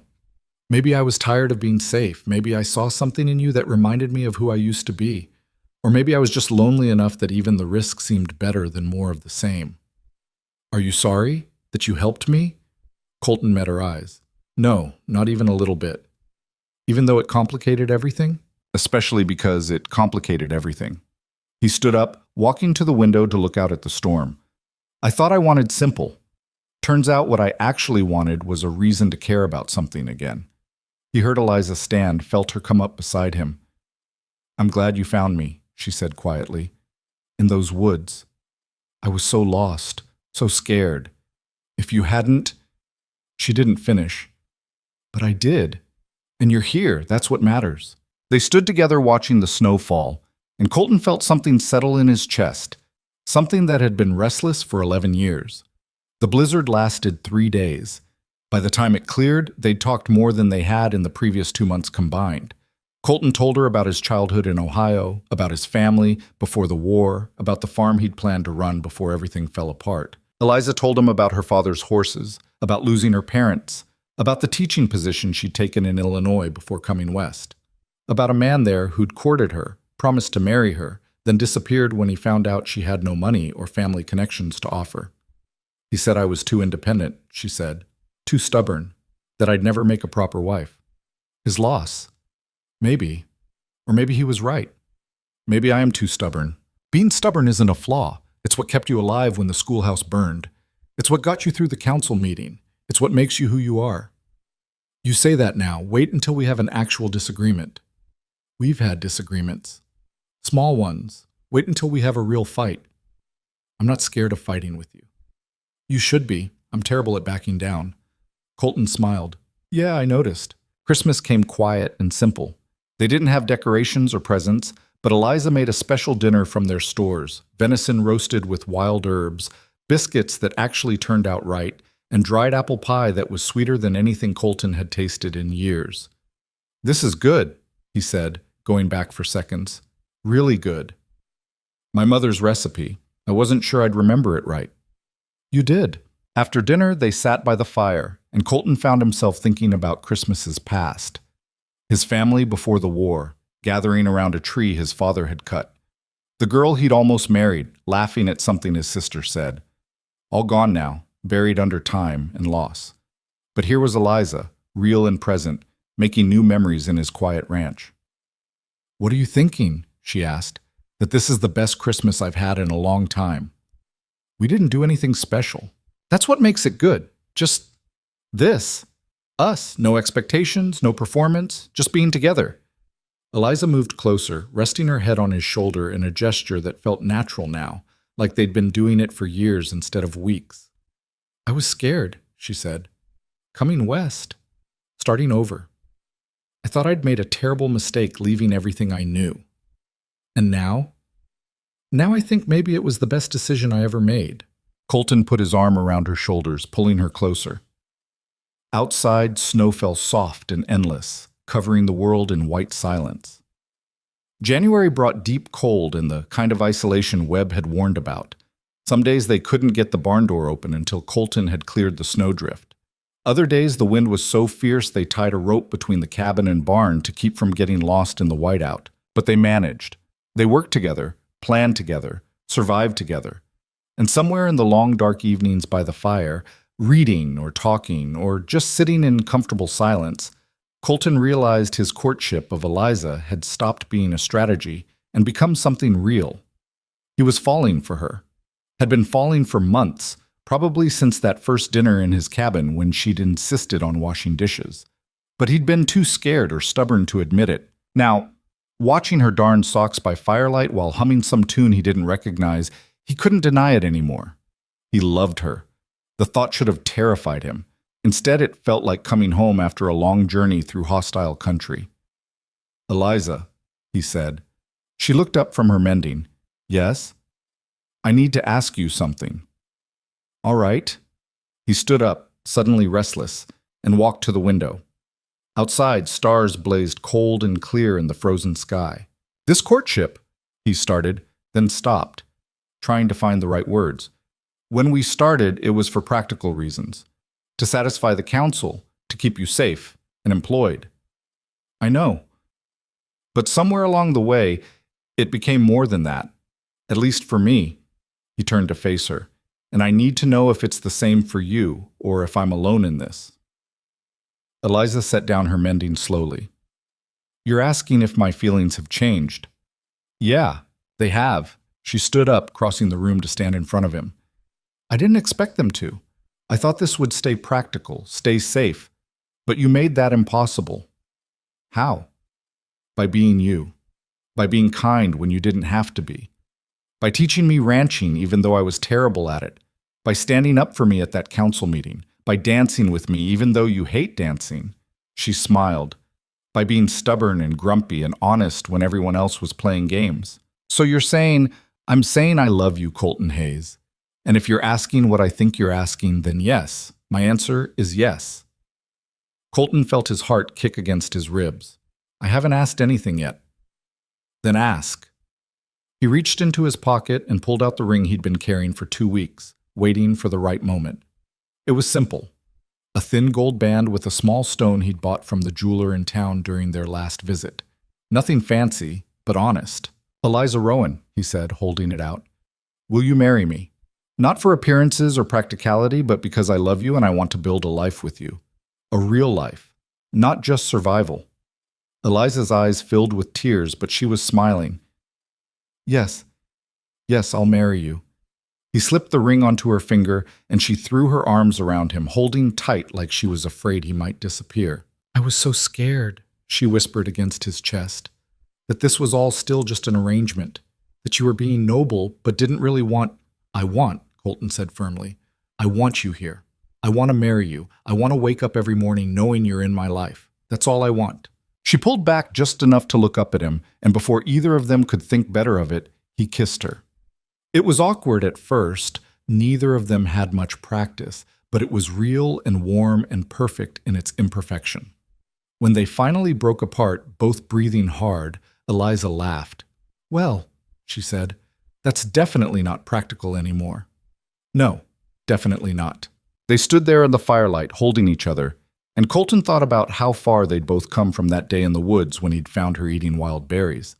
How they'd started as strangers and become something neither of them had expected, but both of them needed. Outside, the Montana winter raged on, cold and merciless. But inside the cabin, with Eliza in his arms and a future stretching out before them, Colton had never felt warmer. They married in February during a brief break in the weather, when the sun came out strong enough to melt the top layer of snow and make the world glitter like broken glass. The ceremony was small, just Sheriff Garrett officiating, Margaret and her husband as witnesses, and a handful of townspeople who'd warmed to them over the winter months. Eliza wore the blue dress from the harvest dance, and Colton wore his good shirt with a borrowed tie that felt like it was strangling him. They stood in the small parlor of Margaret's general store, surrounded by canned goods and flour sacks, and made promises that felt both terrifying and inevitable. "Do you, Colton Hayes, take this woman to be your lawfully wedded wife?" Colton looked at Eliza, at the woman who'd stumbled into his life eating wild berries and somehow changed everything. "I do." "And do you, Eliza Rowan, take this man to be your lawfully wedded husband?" Eliza's smile was small but real. "I do." Then by the power vested in me by the territory of Montana, I pronounce you husband and wife." Garrett closed his book. "You can kiss her if you want, Hayes, though knowing you, you probably won't." Colton kissed her anyway, brief and self-conscious with everyone watching. But Eliza's hand squeezed his, and he knew she understood what he couldn't say out loud, that this was real, that he meant it, that he was choosing her every day from now on. The small gathering applauded, and Margaret produced a cake she'd somehow managed to bake, despite the winter shortages. They ate and talked. And for a few hours, Colton forgot about the isolation and the cold and the constant work that survival demanded. But Marcus Webb didn't come. Neither did several other members of the town council. Their absence was loud as thunder. "Don't worry about them," Margaret said, catching Colton's glance toward the door. "They'll come around or they won't. Either way, you've got what matters." On the ride back to the ranch, their ranch now, Colton thought, not just his, Eliza was quiet. She sat behind him on sage like always, but there was a tension in her grip that hadn't been there before. "You all right?" he asked. "Just thinking." "About?" "About how strange this all is. 6 months ago, I was eating berries in the woods, completely lost. Now I'm married to you." "Having regrets already?" "No, just marveling at how fast everything changed." "Change isn't always bad." "I know, but it's not always easy either."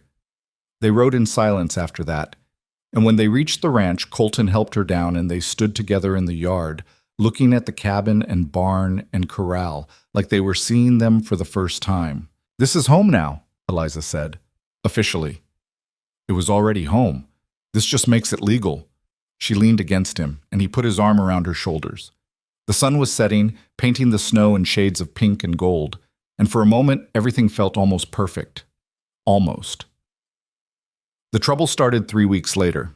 Colton was in the barn checking on a cow that looked ready to calve when he heard horses approaching fast. He grabbed his rifle and stepped outside to find Sheriff Garrett riding up with 2 deputies, their faces grim. "Hayes," Garrett said, not dismounting, "we got a problem." "What kind of problem?" "The Daltons are back. Showed up in Clearwater Ridge yesterday, drunk and looking for trouble. They're claiming you and Eliza lied about what you heard them say in the woods, saying they never threatened to rob you." Colton's grip tightened on the rifle. "They're lying. I know that. You know that. But they've got friends, and those friends are stirring things up, saying the whole fire was an accident, that you and Eliza made up stories to make yourselves look good." "That's horse shit." "Maybe so, but the circuit judge is coming through next month, and if the Daltons push for a trial, it's your word and Eliza's against theirs." "And you're telling me this why?" Garrett finally dismounted, his expression troubled. "Because I wanted you to hear it from me first, and because I wanted to warn you, they're not just talking, they're planning something. I don't know what, but they've been asking around about your ranch, about when you go to town, about whether you keep cash hidden. Let them come. I'll be ready." "That's what I'm afraid of." Garrett stepped closer, lowering his voice. "You kill them, even in self-defense, and it'll complicate everything. The town's already divided about you and Eliza. You don't want to give Webb and his crowd more ammunition. So what am I supposed to do? Wait for them to burn my house down like they did the schoolhouse? I'm saying be smart. Be careful. And if they show up, you send someone for me first before you start shooting." After Garrett left, Colton told Eliza what had happened. She went pale but didn't fall apart. "What do we do?" she asked. "We prepare. We stay alert. And we don't go anywhere alone." For the next 2 weeks, Colton slept light and kept his rifle loaded. He taught Eliza how to shoot properly, not just the basics he'd shown her before, but real marksmanship, the kind that might save her life if it came to that. "I don't want to kill anyone," she said, lowering the rifle after target practice. "Neither do I. But wanting and needing are different things." "Have you killed anyone?" "In the war, yeah. After..." He paused. "Once. A man tried to steal sage, didn't give me much choice." "Does it get easier?" "No, but you learn to live with it." Eliza was quiet for a long time, staring at the targets they'd set up against the barn. "I hate this. I hate that we have to be ready for violence just because we exist." "I know, but that's frontier life, that's survival. It shouldn't have to be." "You're right, but it is." The Daltons came on a Tuesday morning in early March. Colton was splitting wood when he saw the three riders approaching from the east, moving slow and purposeful. He recognized them immediately. Same horses, same arrogant posture, same trouble written all over them. He set down the axe and called to Eliza, who was hanging laundry. "Inside now. Get the spare rifle and watch from the window." She didn't argue, just gathered the laundry and disappeared into the cabin. Colton positioned himself near the woodpile, where he had cover but could still see the approaching riders clearly. They pulled up about 30 feet out. The leader, the one who'd been so confident about robbing him back in the fall, smiled like they were old friends. "Hayes, been a while." "Not long enough." "That's not very friendly. We just came to talk. Then talk from there. Don't see any reason for you to come closer." The leader's smile widened. "See, that's the problem. You and your wife have been telling stories about us. Saying we threatened you, saying we set that fire in town. That's slander, Hayes, bad for our reputation. Your reputation was bad before we ever met." "Funny, but here's the thing. We need you to stop talking. We need you to tell the sheriff and anyone else who'll listen that you were mistaken, that you didn't actually hear anything worth repeating. And if I don't, then things get unpleasant." One of the other Daltons shifted in his saddle, and Colton caught the glint of a rifle barrel. Not pointed at him yet, but ready. "That's a threat," Colton said. "That's a fact. You keep running your mouth, and accidents happen. Houses catch fire. Cattle wander off. People get hurt." The leader leaned forward. "We're giving you a chance to make this easy. Take it." "Or what? You'll do what you did to the schoolhouse? Burn my home while we're sleeping?" "If that's what it takes." Colton felt rage building in his chest, hot and familiar. He'd felt this way before, in the war, when faced with enemies who thought violence was the only language that mattered. "You need to leave," he said, voice low and dangerous. "Right now. Before I do something we'll all regret." Big talk from one man. "You're making a mistake." "No, Hayes. You're the one who made a mistake. You should have minded your own business, should have kept your mouth shut. Now you're going to pay for it." The cabin door opened and Eliza stepped out onto the porch with the rifle in her hands, pointed steady at the riders. "My husband told you to leave," she said. "I suggest you listen." The Daltons laughed. "Look at that! The schoolteacher thinks she's tough." The leader shook his head. "You even know how to use that thing, sweetheart?" Eliza didn't answer. She just pulled the trigger. The shot went past the leader's head by inches, close enough that his horse spooked and nearly threw him. The laughter died instantly. "Next one won't miss," Eliza said, working the lever to chamber another round. "Now, get off our property." The Daltons exchanged glances, recalculating. 3 of them, 2 rifles against them, and a woman who'd just proven she wasn't bluffing. "This isn't over," the leader said, fighting to control his panicked horse. "Yeah, it is," Colton said, "because the next time you set foot on my land, I won't give you a warning shot. I'll put you down like the rabid dogs you are." They stared at each other for a long moment, and Colton could see the calculation happening. Was it worth it? Was revenge worth dying for? Apparently not. The Daltons turned their horses and rode out, faster than they'd come in, and Colton watched until they were out of sight. Only then did he lower his rifle and walk to where Eliza stood on the porch, still holding her weapon with white-knuckled hands. "You all right?" he asked gently. She nodded, then shook her head, then started trembling so hard she nearly dropped the rifle.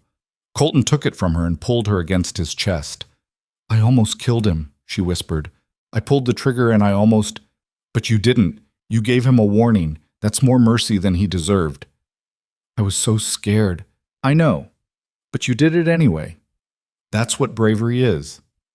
They stood there for a long time, and Colton felt her heartbeat gradually slow against his chest. When she finally pulled back, her eyes were dry but determined. "They'll come back," she said. "Probably. What do we do?" "We end this. For good." Colton rode to town that afternoon and found Sheriff Garrett at his office. He told him everything: the threat, the confrontation, Eliza's warning shot. "I need you to arrest them," Colton said. "For arson, for threatening us, for whatever you can make stick. Because if you don't, this is going to end with someone dead." Garrett leaned back in his chair, looking old and tired. "You got witnesses to the threats?" "Just Eliza and me." "And the arson?" "Same." That's not enough, Hayes. It's your word against theirs. And half this town is convinced you two are lying to protect yourselves. So you're not going to do anything. I didn't say that. Garrett stood up. I'll bring them in for questioning, put pressure on them. Maybe one of them will crack, admit to something. But I can't arrest them without proof. By the time you get proof, my ranch might be ashes. Then you better watch your back and sleep with that rifle close. Colton rode home frustrated and angry. This was how it worked out here. Justice was slow when it came at all, and survival depended on being meaner and tougher than whoever wanted you dead. But when he got back to the ranch, he found Eliza had company. Margaret Chen was there with 3 other women from town, all of them armed with casseroles and determination. We heard what happened, Margaret said. And we decided it's time the women of Clearwater Ridge took a stand. A stand, Colton asked. Against the Daltons, against Webb and his cronies who keep making life hard for decent people. Against the whole system that says women like Eliza should be quiet and grateful and never fight back. Margaret set down her casserole. We're done being quiet. Over the next week, something shifted in Clearwater Ridge. The women, led by Margaret and supported by Eliza's quiet strength, started organizing.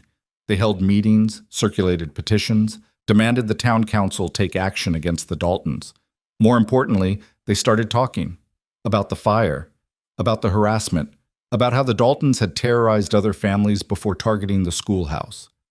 Slowly, stories emerged that had been buried under fear and silence. The circuit judge arrived in late March, and by then, the case against the Daltons had grown beyond just Colton and Eliza's word.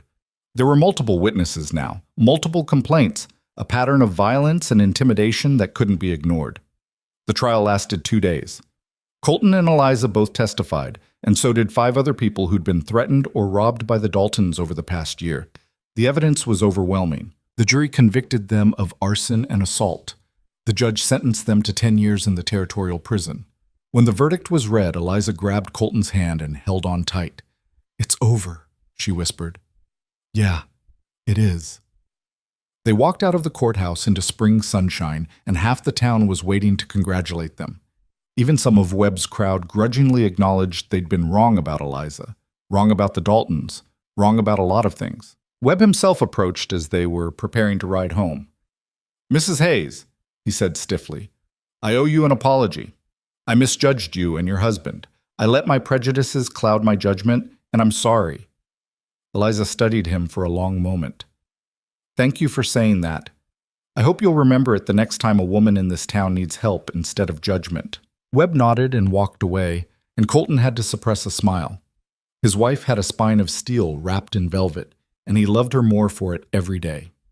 Spring turned to summer, and the new schoolhouse began rising on the site where the old one had burned. Eliza spent her days helping plan the curriculum and organizing supplies, preparing to teach children who would start arriving in the fall. The ranch thrived too. Their cattle had survived the winter with minimal losses, and Colton had traded for 6 more head that would expand the herd. They hired a young man from town, orphaned and looking for work, to help with the heavy labor, giving him room and board in exchange. "We're building something," Eliza said one evening, watching the sunset from their porch. "Something real and lasting." "Yeah," Colton agreed. "We are." "Do you ever regret it? Finding me in those woods? Everything that came after?" "Never. Not once. Even when it was hard?" "Especially then. Hard means it matters." She leaned against him, and he put his arm around her, marveling at how natural it felt now, how she'd gone from stranger to companion to wife, how his solitary life had transformed into something shared and infinitely better. "I'm pregnant," Eliza said quietly. Colton went very still. "What?" "I'm pregnant. About 3 months, I think. I wanted to be sure before I told you." 1,000 thoughts crashed through his mind at once. Fear, joy, panic, wonder. A child. They were going to have a child. How do you feel?" he managed. "Terrified, excited, worried that I'll be a terrible mother, hoping I won't be." She looked up at him. "How do you feel?" "All of those things, and grateful and completely unprepared." "We'll figure it out together." "Yeah, we will."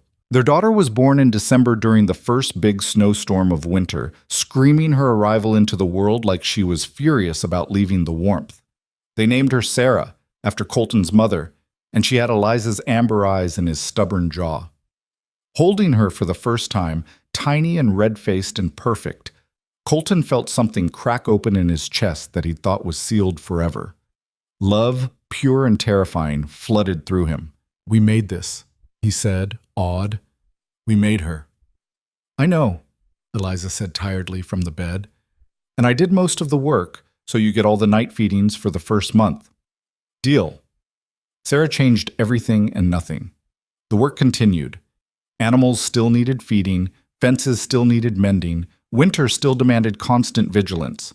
But now there was laughter in the cabin, baby cries at odd hours, tiny clothes hanging on the line. There was life. The years passed in a blur of seasons and milestones. Sarah took her first steps.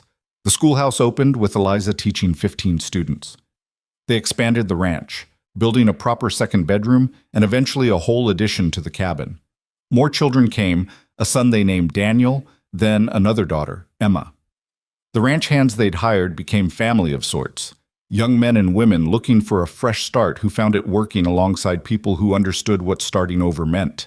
Eliza's school grew too, becoming the heart of Clearwater Ridge's community.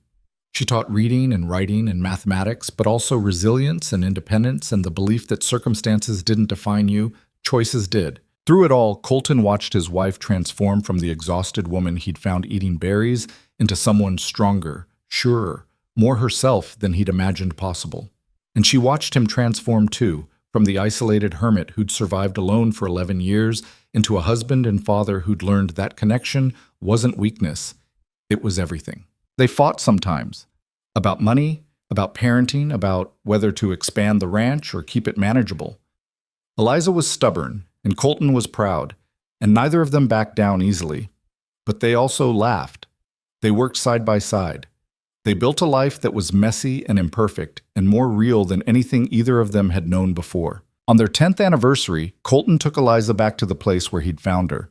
The berry bushes were still there, wild and tangled, and they stood together in the clearing where everything had started. "I almost rode past that day," Colton said. "Almost decided tracking that gunshot wasn't worth the trouble." "What changed your mind?" "I heard something, a twig snapping maybe, or just instinct. Made me stop and look closer." He pulled her against his side. "Best decision I ever made." "Finding me?" "Choosing to help, choosing to care, choosing you every day after." Eliza was quiet for a moment, looking at the spot where she'd stood 10 years ago, lost and alone, and eating berries because she had no other options.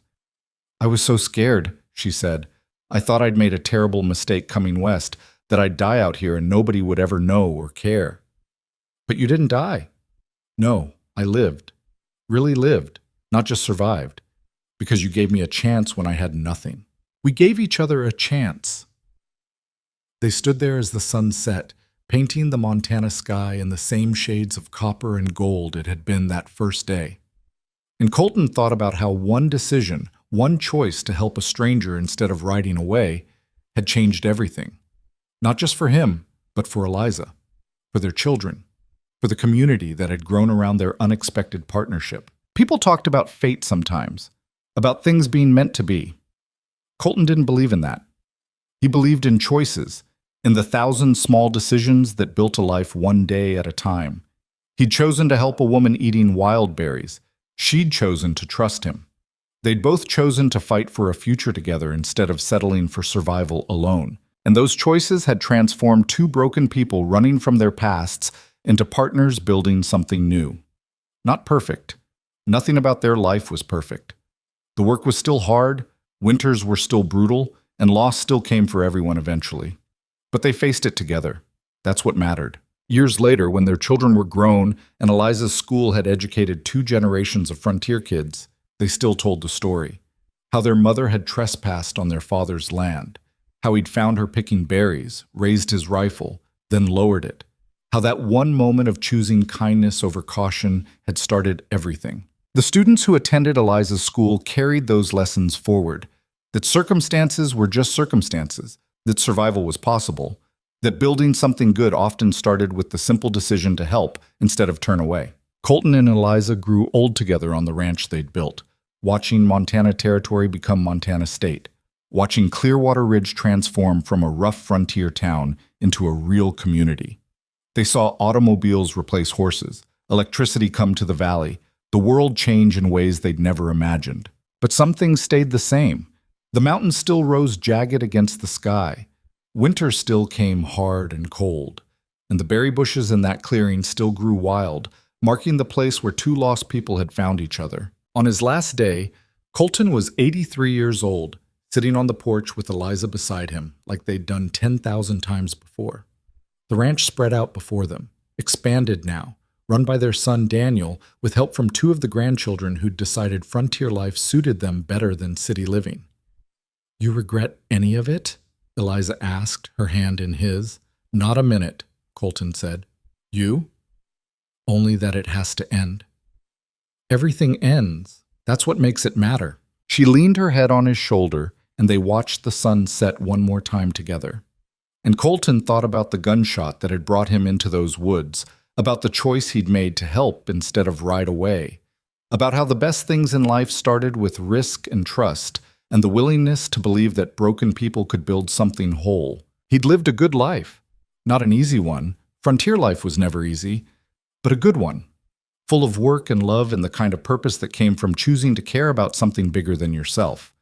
And it had all started with a woman eating wild berries, too stubborn to give up, too proud to ask for help, but desperate enough to accept it when it was offered. The moral of the story, Colton had told his children,